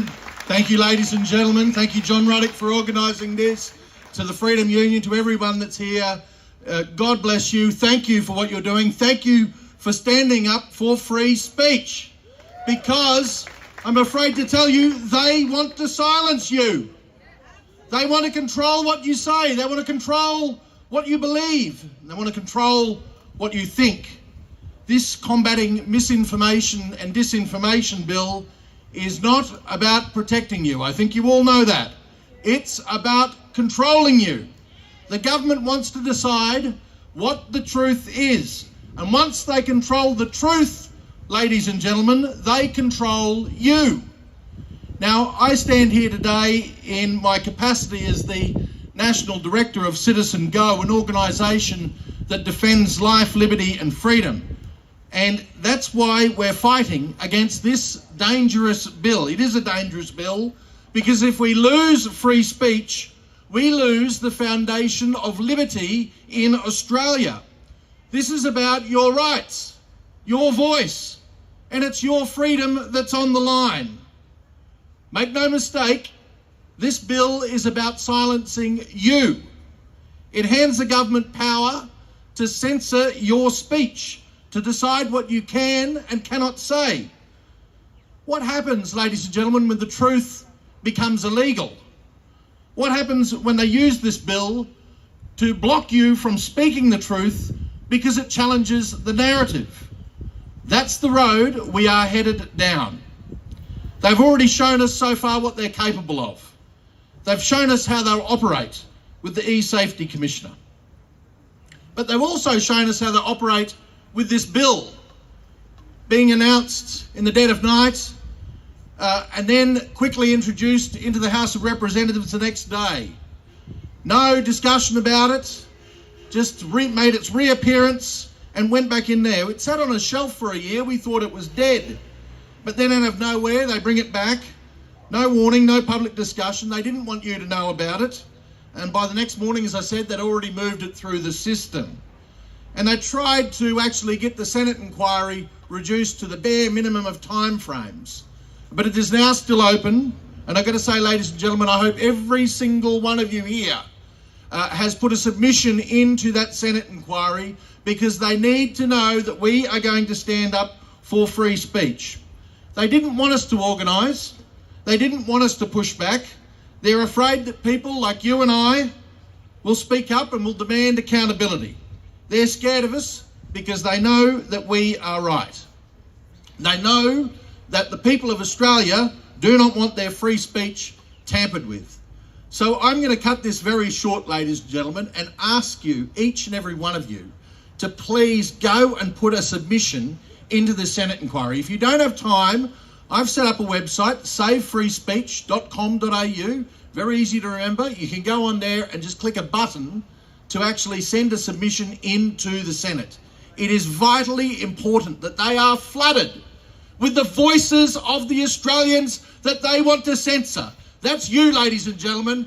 Let's save free speech for this country. Thank you. Thank you very much, ladies and gentlemen. I'd like to introduce you to Glenda, our next speaker here. Glenda's got a few words to say. Glenda, 3 minutes.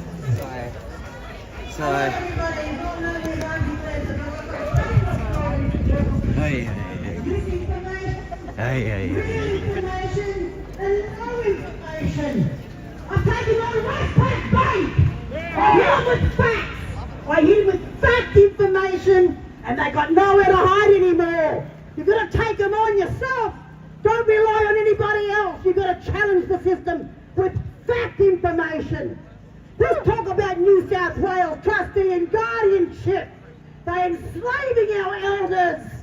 They are doing things illegal. I hit them with fact information so much that I almost flooded their emails. But still they will not reply to any of my emails because they know that they are doing wrong, criminals. How dare they? They rang me up before I even lodged my documentation to protect our elders. We are not going to look at your documents. They are null and void. How dare they? You know, this is Nazi Hitler people trying to control us. They are running shit scared because our real fact information are beating them. So everyone's got to do it. Get your facts, real fact information, and flood their emails with it. Thank you. Thank you very much, Glenda. Yellow too. You're on. I know. I just want to thank the speakers on the outside who've agreed to not speak, because we wound up with, in effect,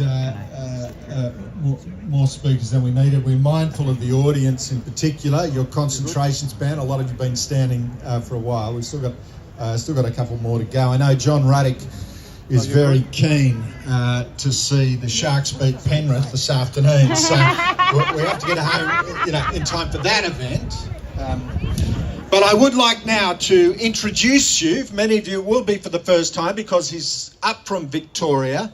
He is the Libertarian Party's Senate candidate for Victoria. So if you're voting for a Libertarian for the first time, this is the kind of bloke or Sheila you're going to get. Please welcome Jordan Ditloff.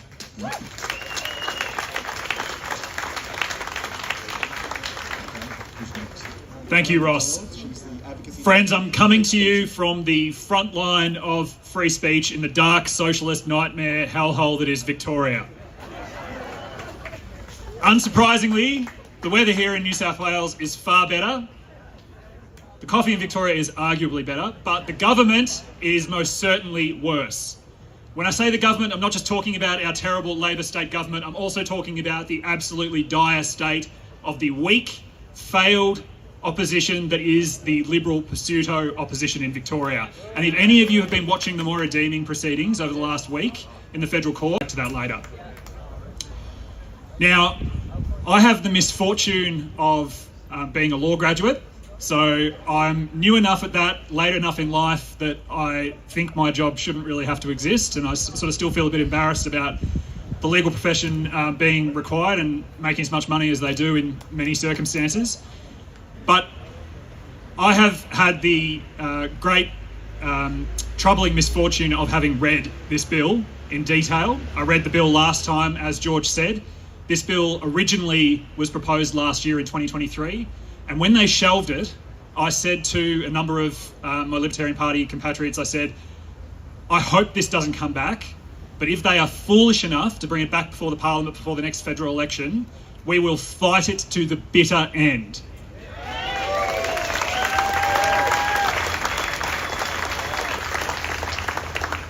Now, as a Libertarian, I'm an optimist. You can't really be a Libertarian unless you believe that people are basically good and that the future is basically bright. Sometimes that can border on unrealistic, but in situations like this, you want the Libertarians on your side. Libertarians will fight tooth and nail.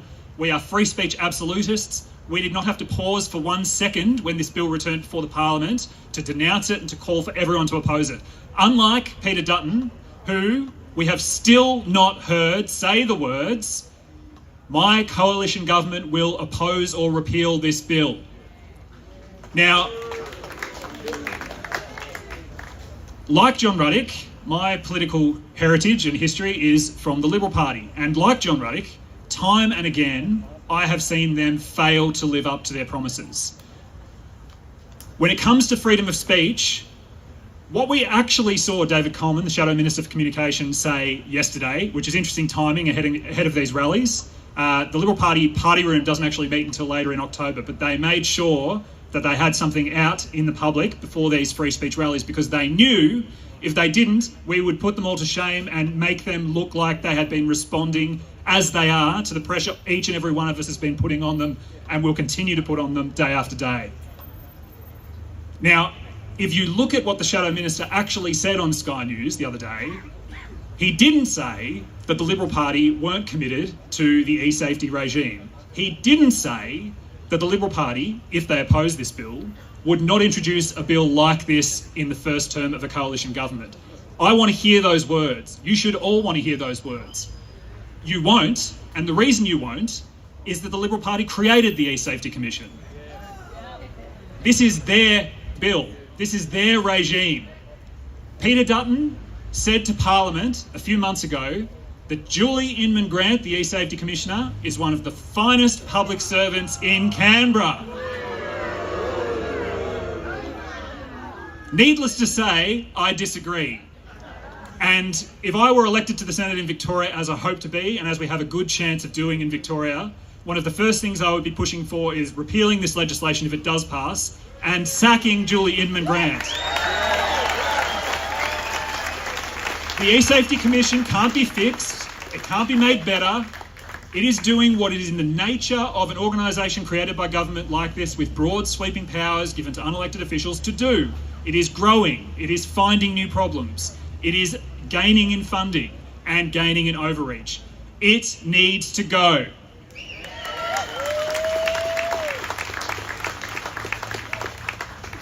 Now, many of you are here because you're outraged, you're angry, and you should be angry, and you should be outraged. But outrage isn't enough. We can't simply be outrage merchants, whipping up frenzy, being angry, because we can be as angry as we like, and if we're not taking action, if we're not working together, if we're not actually taking steps to make change, then we will be angry and we will be alone and we will be overwhelmed.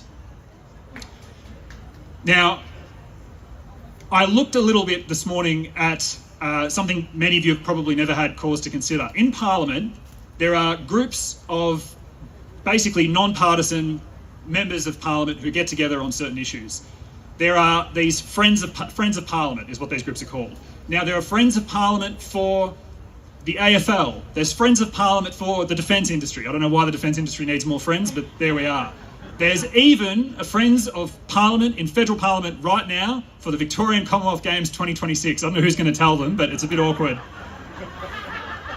But I can tell you that what actually surprised me this morning was that in the over 90 years, or nearly 90 years, that the Liberal Party has existed, since 1944, no Liberal Party politician or no politician of any stripe has ever thought to have a Friends of Parliament for free speech.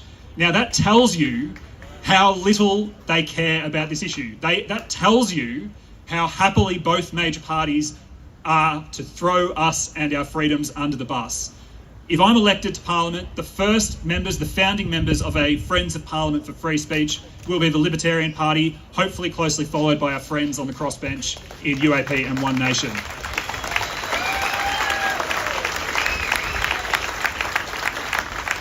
So I believe that things are still bright. I believe that we do have a chance to actually beat this bill and stop it from getting into law in the first place. The Senate inquiry, which all of you have been told about and encouraged to make submissions to, and I'd make that encouragement again, that is due to report on the 25th of November. Now, Parliament breaks for the Christmas break on the 28th of November.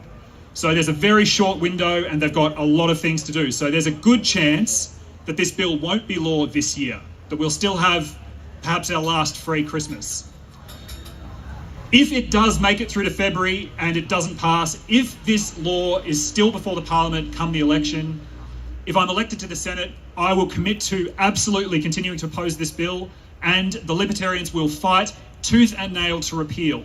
One day, and the latest New South Wales council elections show this day is not as far away as some of you might think. One day, the government of the day will need us to pass legislation. Yeah. And when they do, we will remember. We will remember when they threw our freedoms under the bus, and we will exact a price for our support, and we will be demanding that this legislation be repealed. Thank you very much.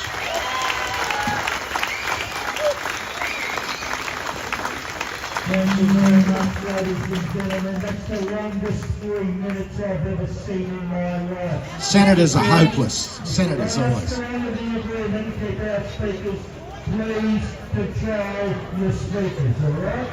Ladies and gentlemen, I'm going to introduce you to a chap called Maya, who's got a few words to come up and say. But before I do, please, ladies and gentlemen, over here is a sausage sizzle. It's for free. Go over and get something to eat, please. If you've got a dog with you, if you've got your child with you, go over and grab a sausage. It's free. It's all being put on by the Aussie Cossack. It's open for everybody here. Libertarians, Cossackers, Commodoers, whoever you are, go over there and get a sausage and grab some water. Keep hydrated. Okay, ladies and gentlemen, I want to introduce you to Maya. Maya's got a few words to say. Let's give him a warm welcome. Thank you, Maya. Thank you. Thank you. I won't keep you long, and thank you for your attention. Look, the one thing I want to start off with is this. I disagree completely with what you say, but I will defend to the death your right to say it. Absolutely, absolutely. Those are the words of Voltaire, who uttered them many centuries ago.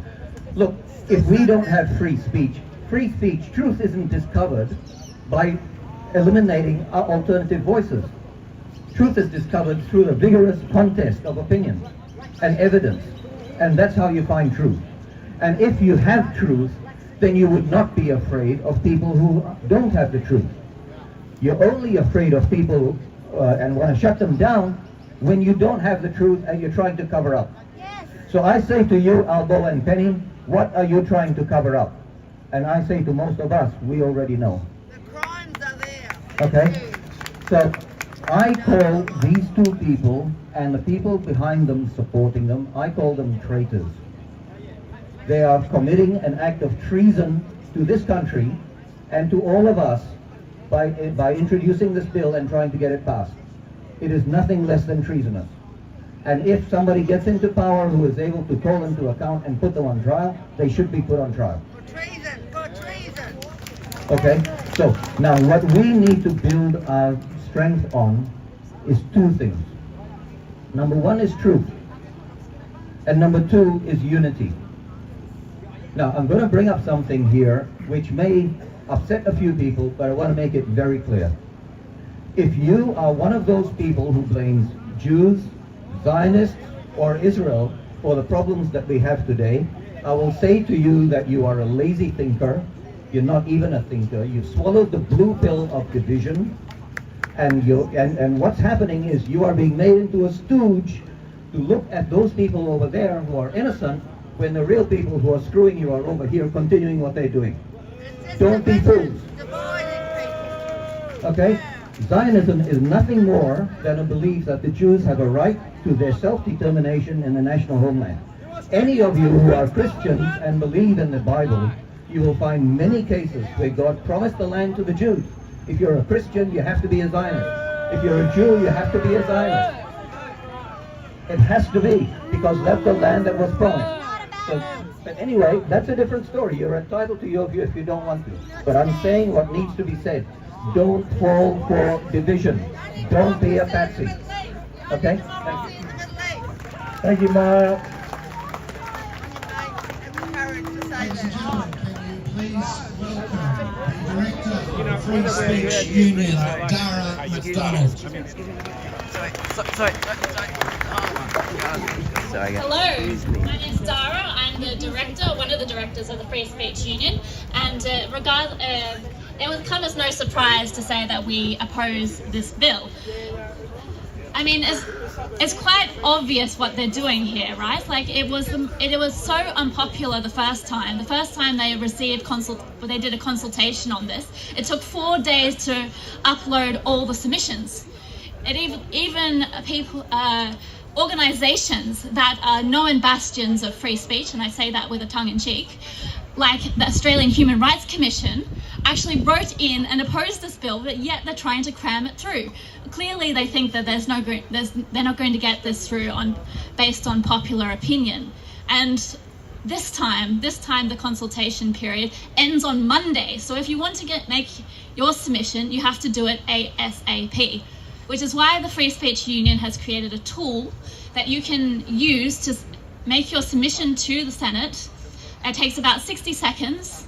I will stand over here near the fig tree on this side of the stage, and if you haven't made a submission and you want to make a submission, you can come see me and I can give you the QR code so you can make a submission today.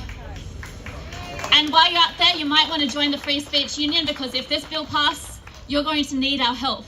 We're currently helping people like Celine and defending her against the E-Safety Commissioner. So if you think your free speech is about to be threatened, you might want to join up. Thank you.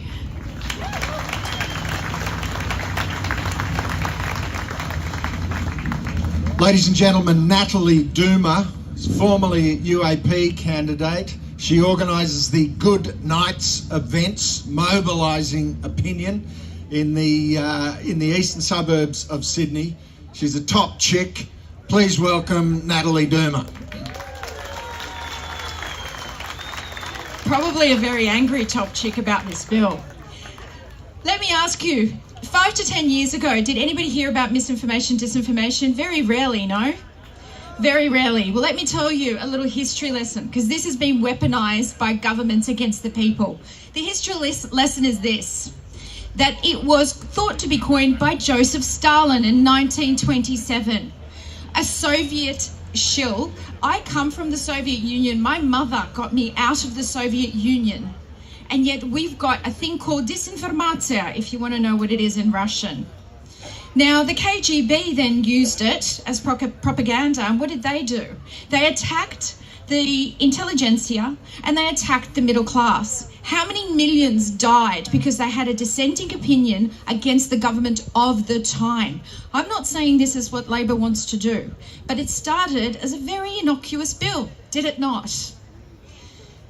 Now, my great-grandfather was one of those people that disappeared in the middle of the night, because that's what everybody was scared of, that knock on the door in the middle of the night, knock, knock, and you're gone. Where did you go? A gulag or a concentration camp, or you were murdered? How many mass graves had murdered children? All because their parents did not believe in government. Now, yes, this was a very severe thing, but I don't know. Where are we heading? Now, you might think this is a very innocuous bill, but for anyone, and I mean anyone, and I know there are people here from former socialist and communist countries, this is truly a dystopian, Orwellian nightmare. Look at what is happening in the United Kingdom. You say the wrong thing on social media and you get arrested and go to jail. Where did this come from? Dear Communication Minister Michelle Rowland, you are very accurate in stating that this bill will fulfil the federal government's international obligations, because there is a concerted effort to push through these international obligations. So yes, you're following international obligations, but dear Minister, we're a sovereign nation. We are a democratic sovereign nation. So just by saying that, you are spreading mis and disinformation. And guess what? You'll be exempt from this bill, won't you? Shocking. Now, this is just government of the time, and time is a very curious thing, is it not? And throughout time, things like science, medicine, politics, many other topics which can be viewed as perceived facts, they change, do they not? Knowledge increases and it evolves. And labeling things as mis and disinformation stifles innovation and research, which government may not agree with, and it's a very dangerous tool against the people. No one on this earth can be the single arbiter of truth, least of all Minister Rowland and Julie Inman Grant. And guess what? Governments and agendas also change, especially when they clearly go against the best interests of the people. We as Australians should be leaders, but unfortunately we are being led by totalitarian Marxists who believe they are saving us from ourselves. Now, we don't need saving. In places like the USSR, people did not need saving from each other. They needed saving from their governments. And we don't want to live in a country where we need saving from our own government. Who are you to tell us how to bring up our children? We know how to bring up our children. We know what is a lie and what is a truth. We can look it up ourselves. We don't need your help. I want to finish up by asking you, please make a submission, each and every one of you. It is the most important thing you'll ever do. And I'm going to read you a message. And there's a message that I received from a really lovely individual who, if it was posted during COVID times, it would have been labelled as misinformation, disinformation. She would have been deplatformed and lost her accounts on social media. And the reason that was done was to prevent vaccine hesitancy. This is what she said. Dear Natalie, do you know any holistic doctor or anything new that can help with this horrible vaccine injury? For the past 3 years, I've tried everything since this poison. 14 rounds of plasma apheresis, IVIG, stem cells, ozone, steroids, nerve blocks, many compounded medications and supplements. Nothing helps. I'm getting progressively worse. I have no life. I can't drive, work, cook. Can't leave the house, only occasionally for a short time. The burning pain, fatigue, mast cell activation, CFS, chronic inflammation and more are very difficult to deal with. I thought I've tried everything already and maybe you know of something new that can help me. People like that can never, ever be gaslit again. Please write in your submissions. Thank you.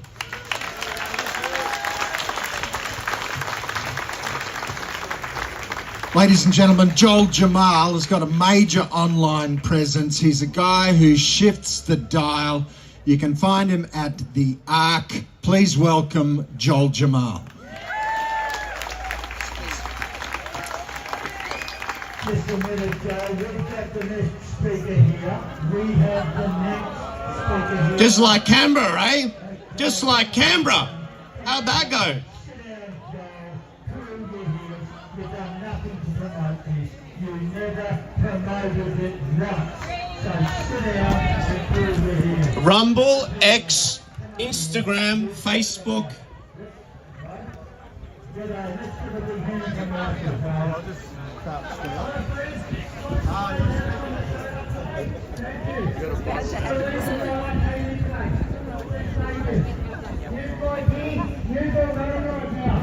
Standing up for your kids and you're standing up for your country.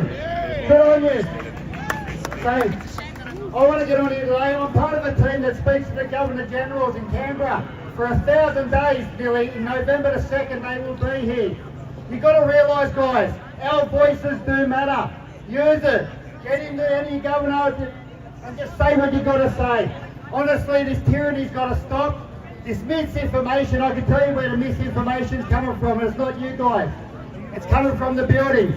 They're lying to us and they want to label us the silencers to get rid of us so they get their way with tyranny. Say no, stand up and be a voice. Thank you very much. Okay, let's hand it back over to the yellow team. Let's have someone who wants to speak. Let's give them a hand. Thank you. Just. Very silly. Very silly. I mean, it's bad enough. We've got Dutton who's not supporting us. We can't be divided ourselves. I mean, that's very silly. Next time, talk to each other. For God's sake, talk to each other, use the same stage, have a lectern.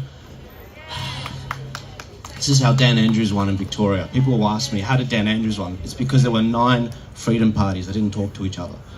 It just makes me sick. Anyways. All right, back to my speech. Thank you everyone for coming out here. This is the biggest protest we've had for some time now, because why do we protest? We protest because we're not supposed to. That's why we haven't had a big one for a while, because we protested when it was illegal, according to the government. So we're here for the misinformation bill. And one thing that Albo is really freaking out about is the fact that a lot of these southwestern Sydney suburbs and seats and western Melbourne seats are heavily Muslim. To the Muslims listening, ahlan wa sahlan, I have a message for you about your Quran and how the misinformation bill will actually see the Quran as a violation. Exactly. And by the way, before the Muslims freak out, I'm about to do Christianity and Judaism, so hang in there. A Muslim friend of mine who appeared on my podcast, the Ark podcast, Moe Sari, he sent me this verse. He said, Joel, I'm a little bit concerned about this bill, especially the part about where harm is defined as including harm to public confidence in the banking system or financial markets. You see, Joel, a lot of Muslim scholars make the point that we're not allowed to do interest. We're not allowed to. And here's the verse from the Quran, which I've got right here, by the way. The verse, and sorry, I don't have a lectern to put stuff down on. It's okay, Anne, thank you. So the verse comes from Surah Al-Barakah, Ayat 275. It's right here in front of me. Those who consume interest cannot stand on the day of resurrection, except as one stands who is being beaten by Satan into insanity. The point is, whether you're a Shia or a Sunni Muslim or whatever, an Alawi Muslim, you're not even allowed to have a debate about that, because Albo, in his freaking arrogance, wants to tell you guys what you're allowed to say. That violates the bill, because harm is defined as harming public confidence in the banking system or the financial markets. Christianity, how does Christianity violate it? Remember Israel Folau? This is the verse he said. And this is one that is vilifying a community. Corinthians 6, verse 9 to 10. Meanwhile, says, do you not know that unrighteousness will not inherit the kingdom of God? Neither fornicators, idolaters, adulterers, homosexuals, sodomites, nor thieves, nor covetous, nor drunkards, nor revilers, nor extortioners will inherit the kingdom of God. That is vilifying someone's sexual orientation. Gone. Muslims gone, Christians gone. What about the Jews? Exodus 32, 9 to 14. This is God talking about the Jewish people. God in the Old Testament talking about the Jewish people. I have seen these people, the Lord said to Moses, and they are a stiff-necked people. Now leave me alone so that my anger may burn against them and that I may destroy them. Then I will make you, Moses, into a great nation. That's another violation, vilifying an ethnic group.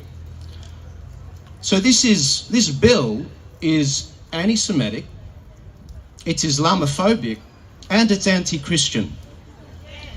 So to all the Muslim groups in these areas that are fielding candidates against Labour seats that Albo's freaking out about, Muslim Votes Matters and the Muslim Vote, these are two groups. Why haven't you spoken up about this bill yet? It's Islamophobic. You have an obligation to defend the people that you're saying you're trying to get elected. And by the way, I'm a Christian, I'm a Middle Eastern Christian. Why aren't you speaking up on this? And why is it that Albo is trying to tell Islam what it believes? Speak now or forever hold your peace. And to everyone that's come out here, if you haven't yet made a submission, if you haven't yet signed a petition, go online.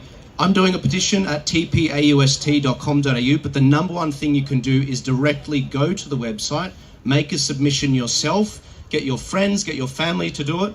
And everyone, I want to thank you again for your consideration in listening to me, and I'll hand the mic over. Thank you very much. Cheers.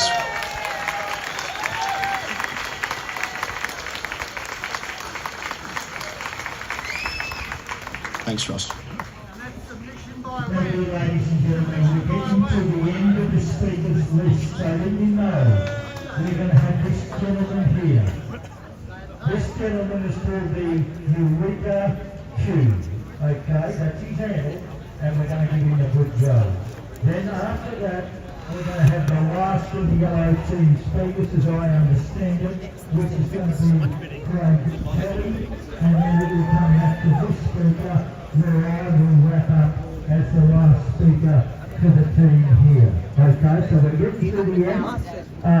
I've tried to give a lot of people, as many as I could today, okay, an open mic, including those people who I vehemently disagree with. I still gave them a go. We had a Zionist up here previously who was speaking off about the Zionist cause. Okay, I have no agreement with that person. None. Okay, and I denounce Zionism. But we gave him a go. Okay, so later today we're gonna listen to this chappie. Okay, the Eureka Q. We're gonna give him a go. Then we're going to go across to Craig Kelly, and then we're going to bring it back to me to wrap it up. Okay, Ruddick Crew. Let's give him a hand. People need to remember that whenever the government seeks to limit the free speech, it is always because they want to cover up something. Something that is so grievous that can land many senior government officials for a long time.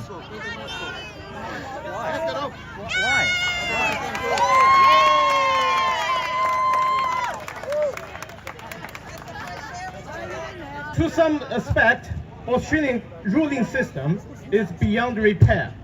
Everyone working there is just going through the motions at his job, not really trying, just slacking off. Whenever you ask those government people for help, they may think, mate, we can't even sort out the pedophile rings within the government. Why should I bother to help you with your issues? This is a horrific indifference due to this exposure to the ugly reality, assuming he is still clean. Except they live in the constant fears of being exposed. They used all the opportunities available to silence the dissent and punish whistleblowers. Julian Assange, who provided a platform for whistleblowing, lost so many years of freedom, not because he had broken some laws, but because the perpetrators of all kinds are in the enormous fear that their corrupt dealings could also be exposed. So they make an example of him. Even if those laws didn't exist, they will find other means to torment Assange. And not really because he exposed American military secrets either, but because there are even more hideous under wraps they wanted to keep from the public eyes. And they make sure other whistleblowers are too scared to speak up. Assange will not achieve a thing if all other whistleblowers were dealt with. It is all those fears driving the hopeless actions of this corrupt government. Not anger, not control freak, or any kind of thing like that. Their tactics won't be effective for very long, but it doesn't mean we can sit back and wait. We cannot let the brave and the decent pioneers who fight for us, the people, to fall and let the weight of the whole world fall on their shoulders. This something must be done. That's all I want to say.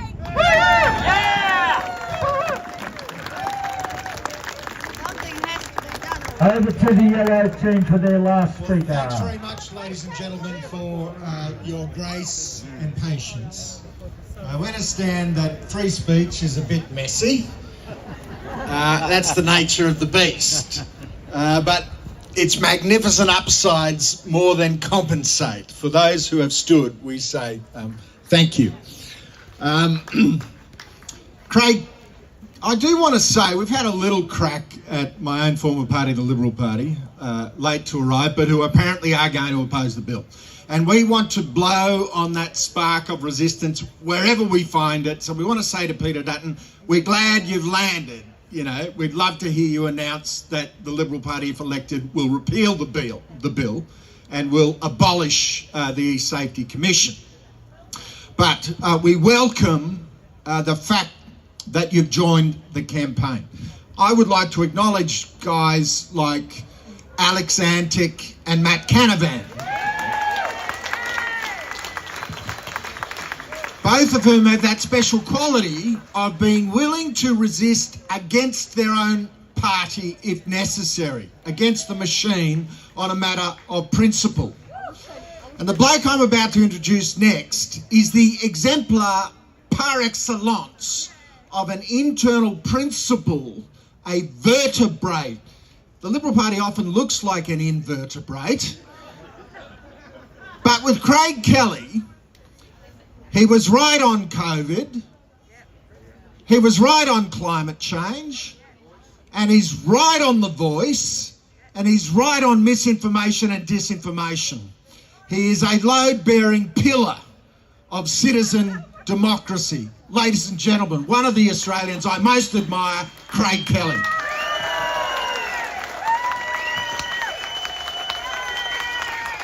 Thanks, Roscoe.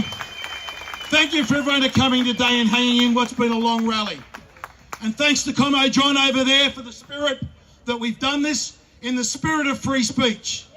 That we may disagree, but we will defend to the death our right for our opponents to be heard.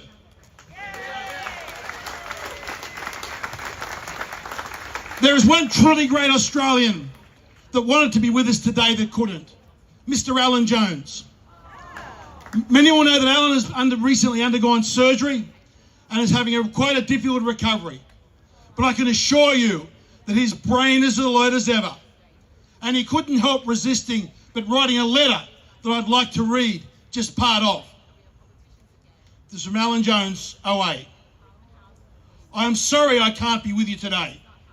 As you are aware, I have had further surgery. I am just out of hospital and in rehabilitation. But I am not so indisposed as to ignore yet another legislative catastrophe being foisted upon us by a provenly incompetent federal government. These people must be stopped in their tracks. If we are serious about misinformation and disinformation, then just look at the COVID period. Every politician who argued in favour of lockdowns, compulsory vaccinations, keeping kids out of school, they should be in the dock. They were the agents of misinformation. Alan concluded, let me be blunt. Every bit of censorship starts with the same arrogant belief that individuals can't be trusted to make up their own minds. That we need to be mollycoddled and protected from ideas.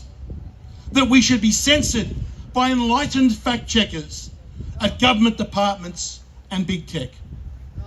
This is why the giant of liberalism, John Stuart Mill, wrote that free speech is the cornerstone of all freedoms. It is the freedom that safeguards all others, because only through free speech do we have the ability to criticise bad ideas by powerful people. We must not give the left a new tool which to persecute their political opponents. Keep up the good work. I'm sorry I can't be with you. Alan Jones.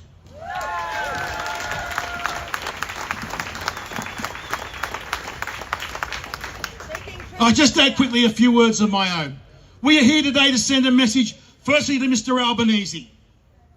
Mr. Albanese, history is watching you, and history has shown every tyrant that has been against free speech has been on the wrong side of history. They have always been on the wrong side. And if you proceed with this bill, that's how history will remember you. You bet we're coming after them. And our second message is to Mr. Dutton. Yes, it's good that you may have sniffed the breeze and decided to go against this bill, but that is not enough. I want to see Peter Dutton stand up on a platform and say something like, this bill is an abomination. Every sentence, every paragraph offends the fibre of my being. And I am going to fight with this. If we can't stop it in the Parliament, between now and the next election, I'm going to fight against this every single day. And we're going to make this next election a referendum on free speech. And if we're successful at the next election, the very first order of business on the very first day of the next Parliament would be to repeal this toxic bill.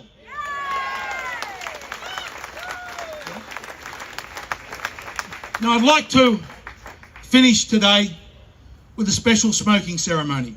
I call up Mr. John Ruddick. What I have here is a copy of the bill. We have a copy of the bill, and we're going to smoke it. We're going to set fire to it, and we're going to send a message that a bill like this has no place in Australian history ever again. And then, when the ashes are done, we're going to spread the ashes around this sacred place of Speaker's Corner. John, please do the honours.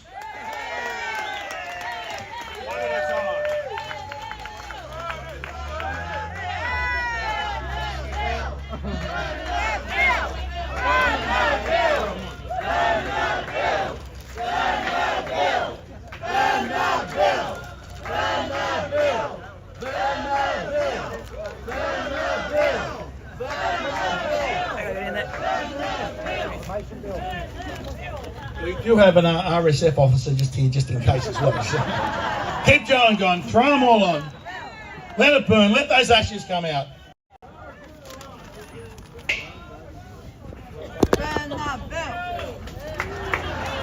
No, put them all on.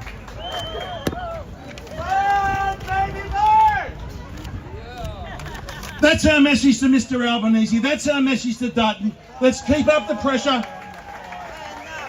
And I want also just to thank you to everyone that has been sharing things on social media, because it is those shares, it is the voice that we made that has pushed Peter Dutton in the position he is. We want to push those crossbenchers. We want to keep going, keep the pressure on. We can win this. Thanks for coming. And over to you, Commo John.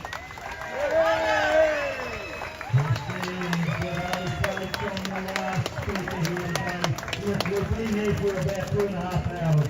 I'm the last speaker. I'll try and wrap it up, and then we're going to dissipate and go on and enjoy our day. Okay. Let's cover a few things, if I may. Ladies and gentlemen, I am the national spokesman for a newly launched thing called the Freedom Union of Australia. Okay? Who dares win?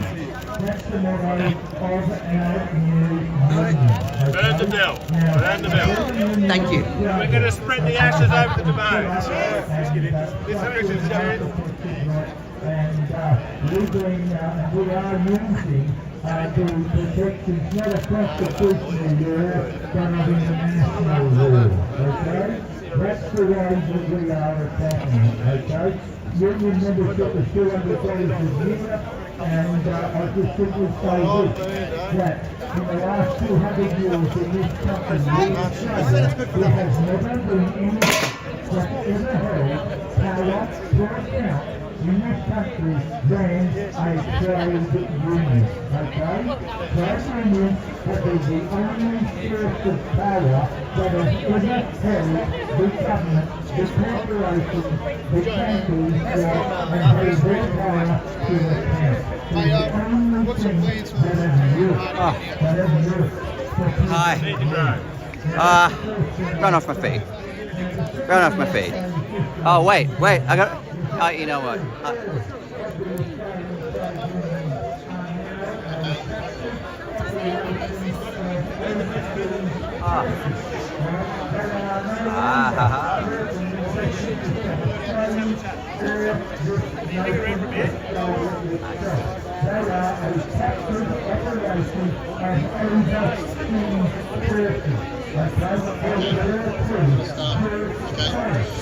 Everybody, thank you for coming to Speaker's Corner. A lot of people don't know that this has been Sydney's original forum for free speech since 1878. And there have been many famous people.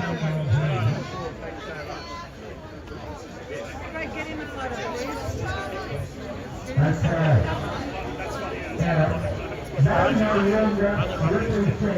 That's a good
Still burning.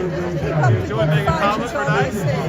Still burning. Who is this chap that's going to speak here now? I don't know. We're not sitting for the next 2 weeks. Look, this bill is so bad. This bill is so bad. It's still burning. It's still burning. It's not bad. It's still burning.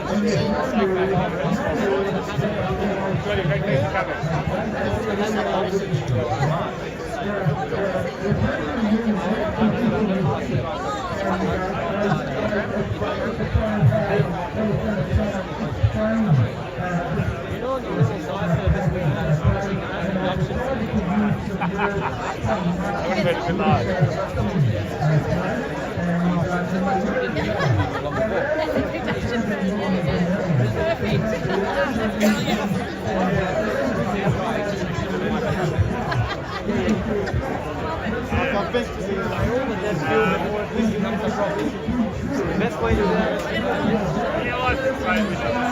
Scatter the ashes. How you going? How you going? Getting there. Dave. Yeah. What a day. What a day. What is this? Last time I saw anything like this was in Canberra, and that was, yeah. But you know what? It's Speaker's Corner, right? Speaker's Corner. So, it kind of worked out. Although where is the legislation? The legislation, that specific little stand.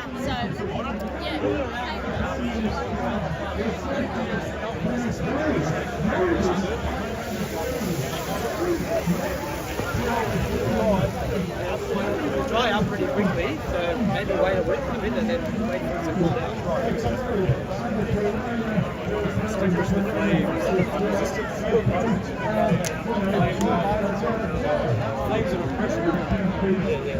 Fair is fair, people. My name's Vladimir, and I'm one of the regular speakers.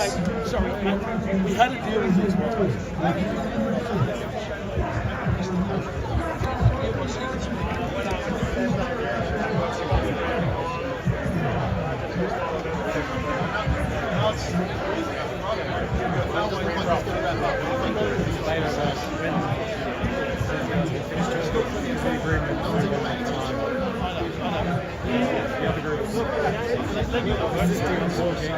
filibustering it.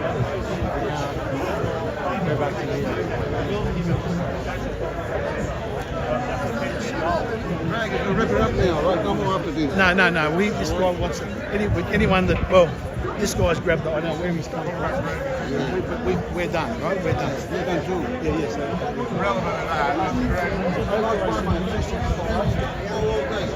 Okay. I think it's fine. Many more after this. But there's the thing when it comes to this is, would you rather have speech controlled, or would you rather, in this case, have turns of it, and many would say chaotic, and you know what, I'd rather have this. Yeah. Absolutely, I'd rather have this. I'd rather have lots of this compared to an e-safety commissioner. Yeah. I'm fine with this. 100%. Yep. Yeah. It's messy, but it's real and it's free. Yeah, absolutely. Sweaty for me, quite sweaty. But usually you're doing some laps, but Mr. Humphrey, can we have a chat? Would you to have that? I'd love to have that. But Mr. Humphrey, Australian Taxpayers Alliance. Indeed. How would this bill affect Australian taxpayers? Why is this an issue for the AGA? Well, taxpayers is the citizens of Australia, realistically, and this is going to impact everyone. Look, the pitch I was going to make in talking about this is, well, firstly, everyone covered quite eloquently the problems with the attack on freedom of speech. But of course, the freedom of speech is also an attack not only on your ability to speak, but on your ability to hear and your ability to think. If you can't speak, I can't hear you. It's not people say, oh, look, I didn't really plan on saying too much too loudly anyway. It doesn't attack me. It does, because you're still a person that listens. You're still a person that thinks. So it's an attack on all of that. But what I find particularly insidious about this version of the attack on free speech is it only attacks one particular type, and notice the type. Realistically, in our modern system, the main source of power is narrative control. Who controls the narrative? Basically can end up controlling the direction of politics, the direction of business, direction of nearly anything. Let me move the goalposts to this. Well, let me just finish this point. Right? And who controls the narrative? Well, the intellectuals try to, but through what? Through 4 mass narrative institutions. Nearly everything you think or you think you know comes through one of these 4 mass narrative institutions, which is media, education, entertainment, which is insidious because you don't think you're getting information, but you are. They're framing what's normal and what's not normal. So media, education, entertainment, and social tech. Now, the first 3 are controlled basically by the cultural elites that have a specific narrative in mind. Social tech, that's you and me. Now, that's you and me. And guess is the only type of mass narrative that this bill goes after. It exempts media, it exempts education, it exempts entertainment. All of those 3 are not touched by this bill. Social tech, our ability to talk to each other, the only part of mass narrative control that the elites don't control. I'm Vladimir, and I'm one of the regular speakers at Speaker's Corner every Sunday. Speaker's Corner has been Sydney's original free speech forum since 1878. So on Sundays between 2 to 5 p.m, absolutely anyone can come here and get on their soapbox and pour their heart out and their mind out and share their message. As long as it's legal under Sydney law, it's legal to speak. And anyone can come and listen. So unlike social media, there's no one that will take down your videos, there's no one that will censor you. You are completely free and you are here speaking to real people and real people are listening to you. And it's a great place to hone your oratory skills. So if you have nothing to do on a Sunday and it's a nice sunny day, just come along. Come here 2 to 5 p.m. on Sundays, and please spread the word that we are here. Because while people know we're here, we will remain alive and free speech will remain alive. Thank you all so much for coming today, and enjoy the rest of your day.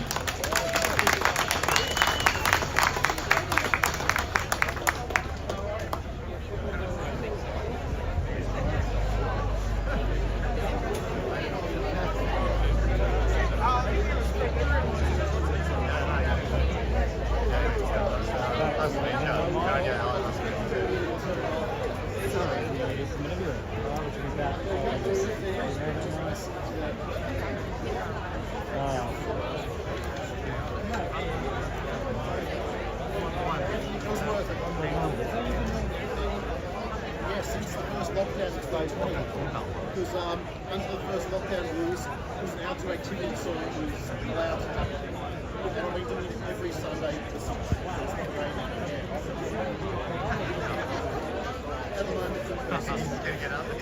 it's funny, it's much more relaxing. We can say that in front of real people that are doing it going forward. So I wouldn't mind many people get throughout. Happy on Sunday, yes. It's over. Is it over?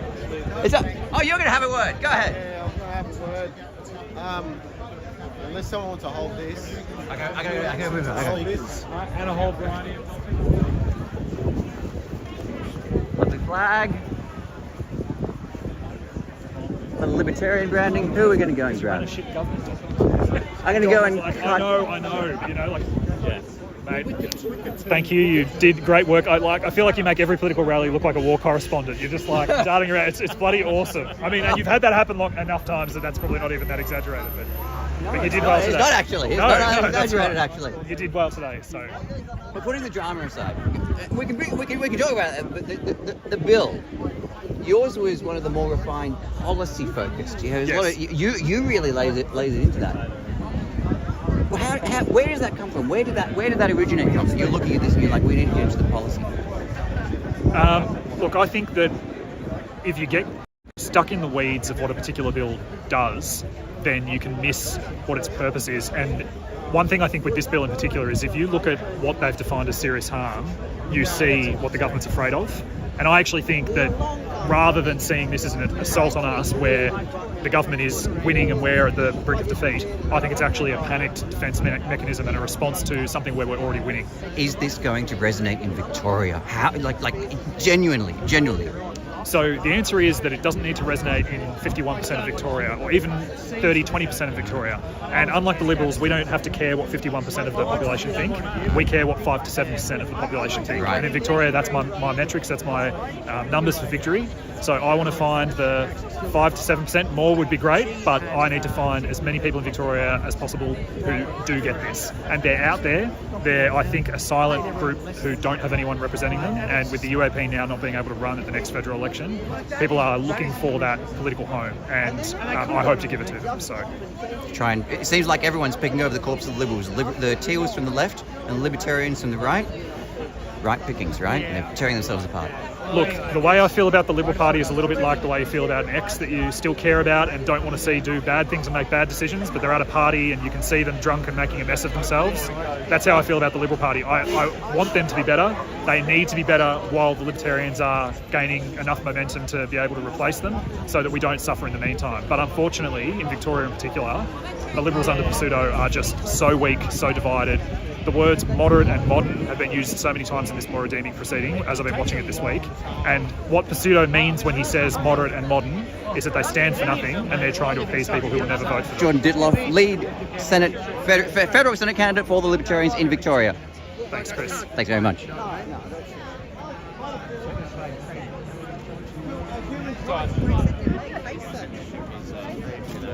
Can I cut in on Joel?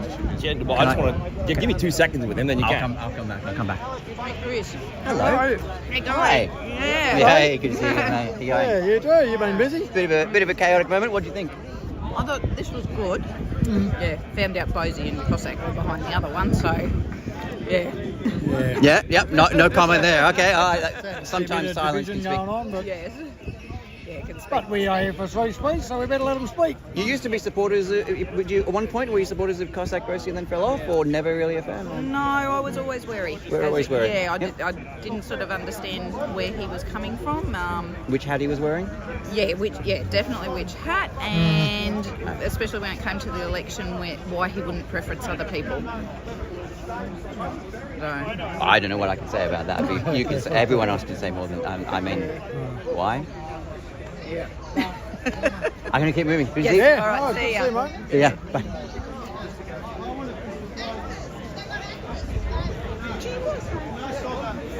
Who can we find to talk to? I might go and cut in on Ross. I might go and cut in on Ross. No one has avoided your party. I might get Topher. Oh no. Can I cut in? Sorry, I'm going to cut in line. It's really interesting that Sorry, mate. Can I cut in with Ross? I'm just live while I'm here. Ross. Hold on, Jesse. I'll be right back. Don't go anywhere because I want to say, were you a peacemaker today? Did you? Well, I follow Jesus of Nazareth in the Sermon on the Mount. Blessed are the peacemakers, for they shall be called the sons of God. I'd rather that than the warmongers like, you know, Joe Biden, Kamala Harris. In truth, both Anthony Albanese and Peter Dutton love dropping bombs. I want more peace in the world, absolutely. So that was you. That was your. You may have had a hand in the peace that may have happened here today. That could have been. Yeah, look, we, you know, free speech, as I said, is messy. But the alternative is worse. But the alternative is much, much worse. And if I say the benefits of free speech massively outweigh the mess. Yeah. And so I don't think we should ever be startled or surprised by the fact that, you know, two groups are in effect competing for the microphone. The Libertarian Party decided to hold this event at Speaker's Corner because of its historical association with free speech. We then found that others wished to jump on, in effect, create a second stage, a second event. We invited them to speak from our stage. That offer was not accepted. So we do the best we can. We're all clay. We see through a glass darkly. We do the best we can.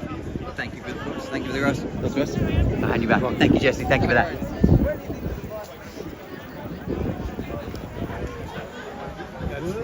Can I keep you waiting over there? Sorry, Chris. No, that's fine. No.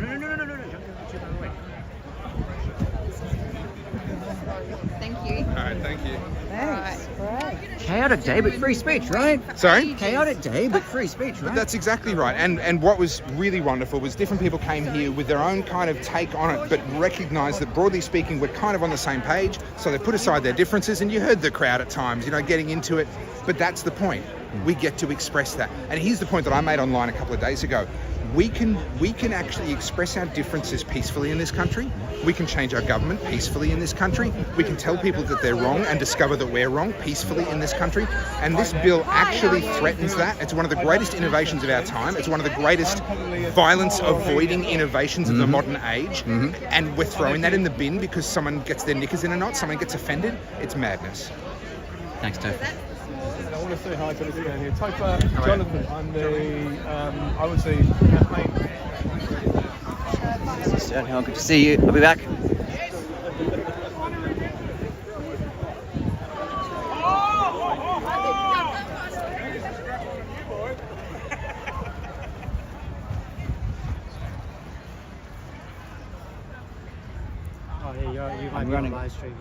I'm running cross country to say hello on live stream to this man. If I can grab him for just 1 second. Hi, nice to see you. I'll hand him back in just a second. Oh, no, that's on okay. the back. Victor. Yeah. Hey guys, good to see you.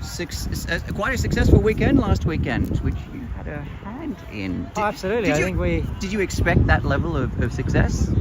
Well, when we found out that the Liberal Party wasn't nominating in a lot of councils, we definitely were excited that we had a good opportunity in a lot of councils. We didn't want to count our chickens before they hatched because, you know, the votes could have went to the other parties, but they hatched, and I think we ended up.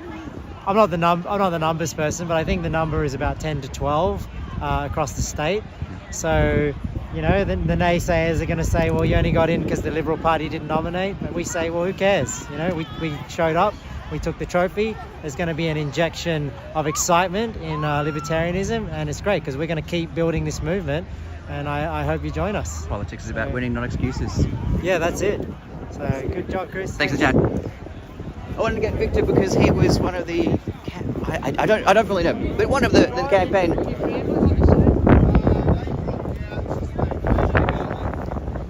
I'm live. Do you want to talk? Nah. You're gonna come back, mate. The worst misinformation agent of them all. I am. What are you holding? What misinformation are you holding? Is this even legal?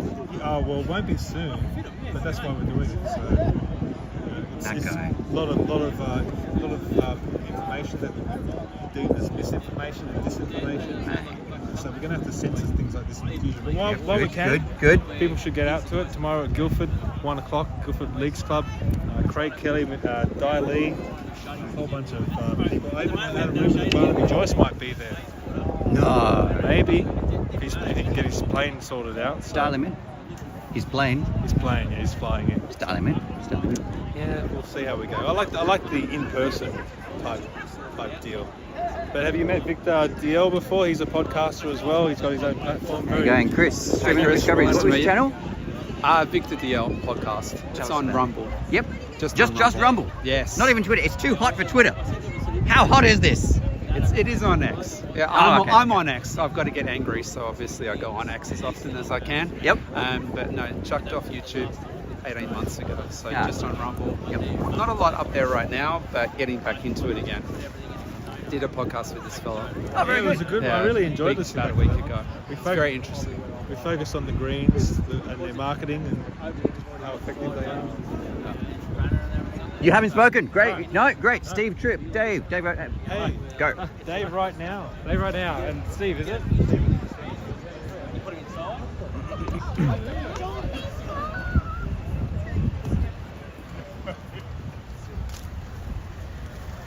All the burn bits. Thank you. No more. Thank you. Go right ahead. Go ahead. Are you cooking? Are you a cooker? Yeah, cooker. The cooker.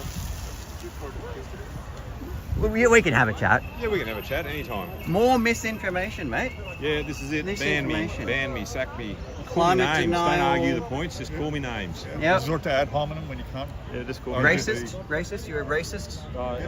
Everything bad. Mark Ho, very racist. I've got a dick and I've got kids and, you know. Children, that's contributing to climate change. Can't have children. So, and that. Little carbon emitters. That's right. I better pay tax on that, I guess. And my cows. I've got cows. No. Shit. I shouldn't have said that. But you're also here with the great Danny Lim. How you going? Good to see you. What do you think? Well, freedom of speech, so important. You've run into some problems with freedom of speech, haven't you, mate? Yeah, that's what it is. But then, who's running the country? Well, who's running the country? Yeah, and the most important thing, climate change. Yep. Yeah. The future generation will suffer. That means your children, your grandchildren will suffer. We mortgage their future already. But he's got the freedom of speech to disagree. Yeah. And that's the. And you're standing in line next to each other with different views. Danny's view is climate change is the number one issue that we're facing for our children. But he's here at a misinformation rally, agreeing with your right to say what you're saying, disagree. Yeah, it is. Well, yeah, we could argue the point for a while, I guess. Then. That's right. But you've got the right. But we should be able to have the argument. They depend on which angle you come in. Yeah, well, I mean, even if you argue that climate change is an issue, though, I mean, what I say is these things are so inefficient, the renewables, that if you look at the whole supply chain and the embedded energy and replacing them 3 or 4 times for during the life of a normal thermal station, you're creating more harm than what you're actually.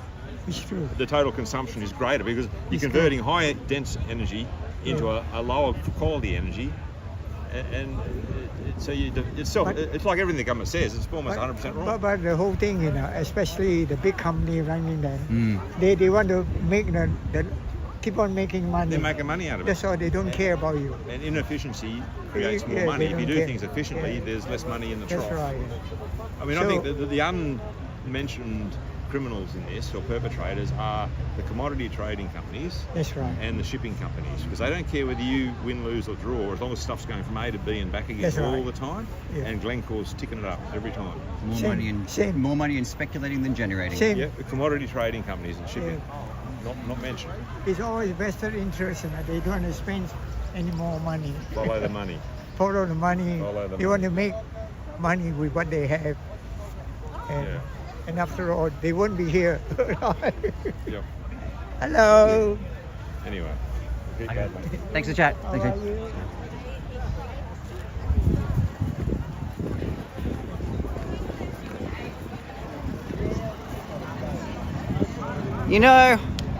An exhausting, kind of in some ways, tail day that worked out all right at the end. I'm sweaty.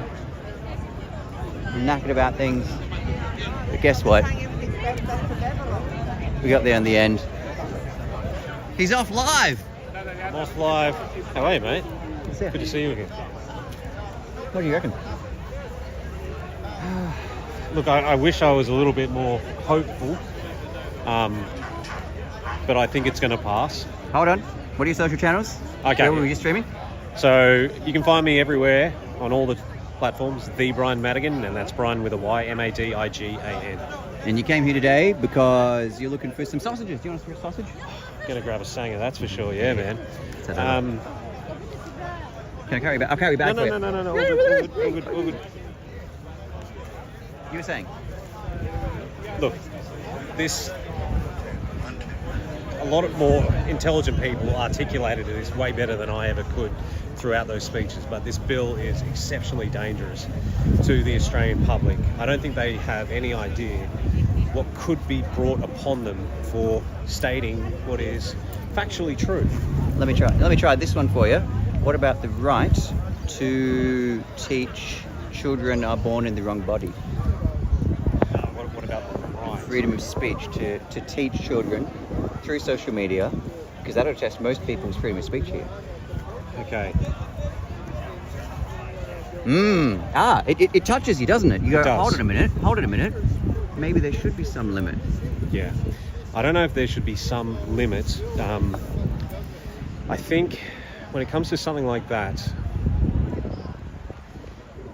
there is ways that you can teach it without encouraging it, if that makes sense. So we could show the ideology behind that some people believe that children are born into the wrong body. But then there should be a counter argument to come along with that at the same time. What if we just decide some arguments are monetizable and some arguments are, let's just say, not advertiser friendly? Who gets to make that decision? Well, the companies themselves, right? Libertarian, right to run your own company the way you want. Head scratcher, isn't it? Hang on a minute. When you say can't Facebook decide what they monetize and what they don't? Of course. There you go. Yeah, right. That's right. Yeah. So those decisions have been made.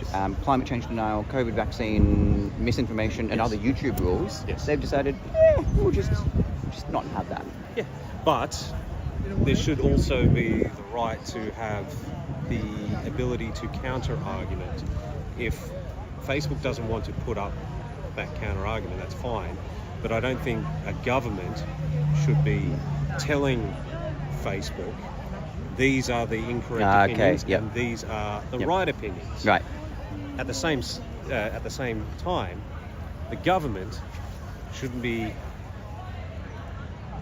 how do I put this, implementing an unelected bureaucrat to be the overseer of all things that the government wants to be real and not real. I got to leave it there. Yes. Chris, see you around now. Brian, Bryan Madigan. Madigan. See you, mate. Thank you, brother. Bye. See if we can find Craig Kelly now that the numbers have gone down a little bit, if he hasn't left yet. Thank you. Not getting away that easily, mate. Lovely speech. Thank you. Remind, for people who are tuning at the end, remind people who you are and what you spoke about today, if I can. Sure. What's your name? Navid. Thank you. And how do we find you on social media? I don't have. You don't have? Yeah, I do have a. No worries. Twitter account, but yeah. What did you speak about today? I spoke about my experience on censorship in my back home country, Iran, and the experience I had over there. I spoke with a refugee advocate outside Tony Burke's office in Bankstown, who spoke of the same thing as a political refugee, and that the reason he came to this country, was for freedom of speech, like what you spoke about today. Yeah. I have never done any political speech, no activity, but This is it. This is first time. What? Well, welcome to freedom, mate. Where you Thank go? you. Look at that. Thank you. I just thought that this bill is important. I have the experience. It's really the red line, and I don't like this to be passed. I got to move on. Thank you, Navid. Thank you. Set up that social media. Freedom of speech. Okay. All right, very good. Cut it on Craig Kelly. Is Ruddick still here? Let's see if John Ruddick's still here.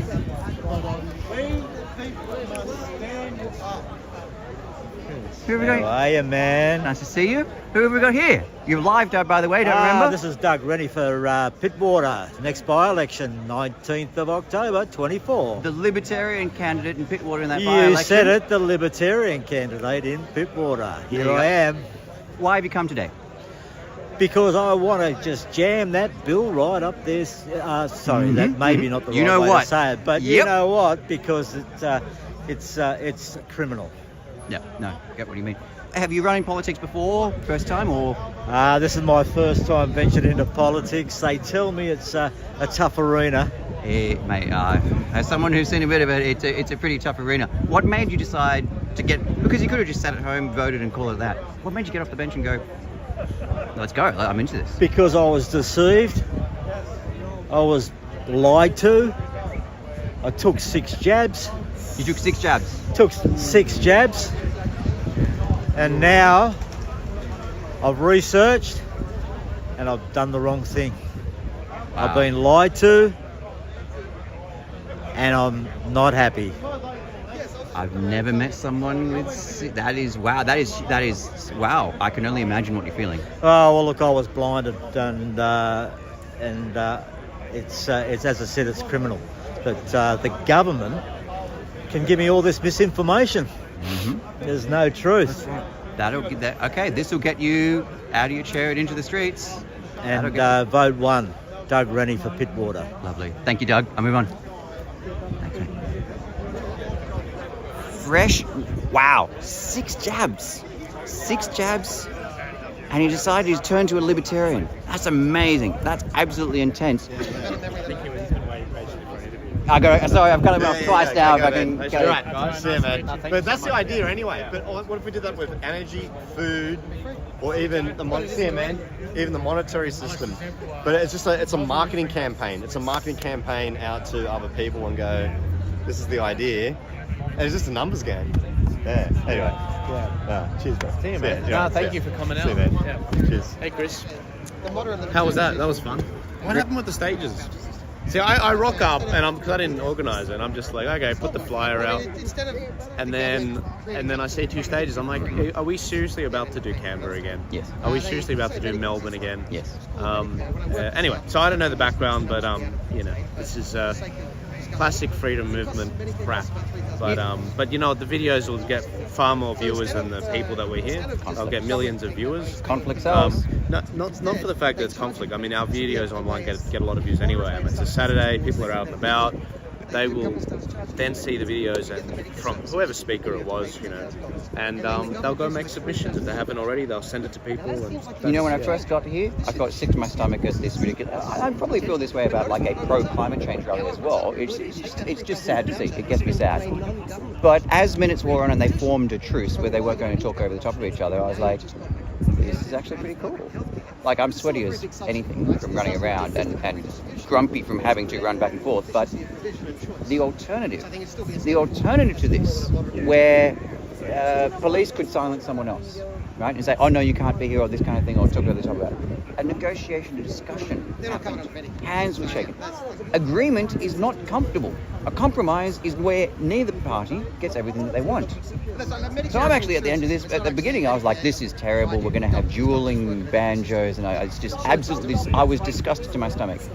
And now at the end of it, I'm like, this is a great example of free speech. Anyway, look, I don't know who started it first or whatever. I really don't care. It's frankly irrelevant. I came to do a speech. I gave the speech. I was a little bit thrown off by the idiots. But I'm now going to put that out to my audience. It's going to reach far more people, and hopefully we get more signatures to beat this bill, and hopefully it activates the Muslims to put pressure on Albo as well, because we need them to beat this on religious grounds. So, yeah. I think you did all right. I thought it was a good speech. It was the kind of unique one that was trying to bridge religions and beliefs, multicultural. Western Sydney, not just a lot of the rally here was kind of Eastern, and also north of the latte line. So your North Shore, fairly wealthy Anglo professional kind of neighbourhoods. Yeah, I thought it was important to give people something they. Because I don't, me, I actually don't like protests, contrary to popular belief. But I don't like to speak unless I have something to say. Because I have a podcast, I can talk for hours, 4 hours a week if I wanted to on a podcast. Yep. But I felt that no one was saying that particular thing, and it was worth my time coming out. And, it was really one of the best things of what we do is meeting people in the street here that find value in what we do, and they're actually the people we're fighting for. And a lot of them don't commit suicide because they realise that they're not alone. And I think that's really important to remind people. Yeah. Thanks for coming out. I'm looking forward to seeing the recording. I brought everything. I brought everything I needed in case, because usually people are hopeless. But I brought the lights. Oh, good on you. I love lights. It's great. It really did change things here, because otherwise it was shady and whatever else. I brought them out. I offered to bring a lectern because I have one in the city, and they said, "Oh, we got one." And I said, "When I got up there, and I'm like, there's nowhere to put this, because you got to be careful when you got a Quran. You're not allowed to put it beneath another book. You got to be careful with this shit." So I had to have, It's offensive to Muslims if you do that, is that right? Yeah. The last thing I wanted was to get up there, read a surah, and then they're like, "Oh, look how ignorant he is. He's just treating our book with disrespect. You're not allowed to put it below another book." You go to that's why I said to them, "Do you have a lectern? Do you have one or not? Because I can bring one." They didn't have one. So anyway, whatever. Minutia. The speech went well. People came up to me and said, that was a really smart way of attacking the bill. I'm glad they got value out of it. And I thank you for coming and live streaming it. And I hope everyone shares this stream and subscribes and shoots Chris a few bucks and, follows him on the nonsense platforms like X, Rumble and Telegram. Yeah, X is great. The other platforms are just rubbish. Joel Jamal, Thanks, the Arc. See you, mate. Turning Point. Thank you very much. See you, mate. Hello. Thanks for everything you're waiting.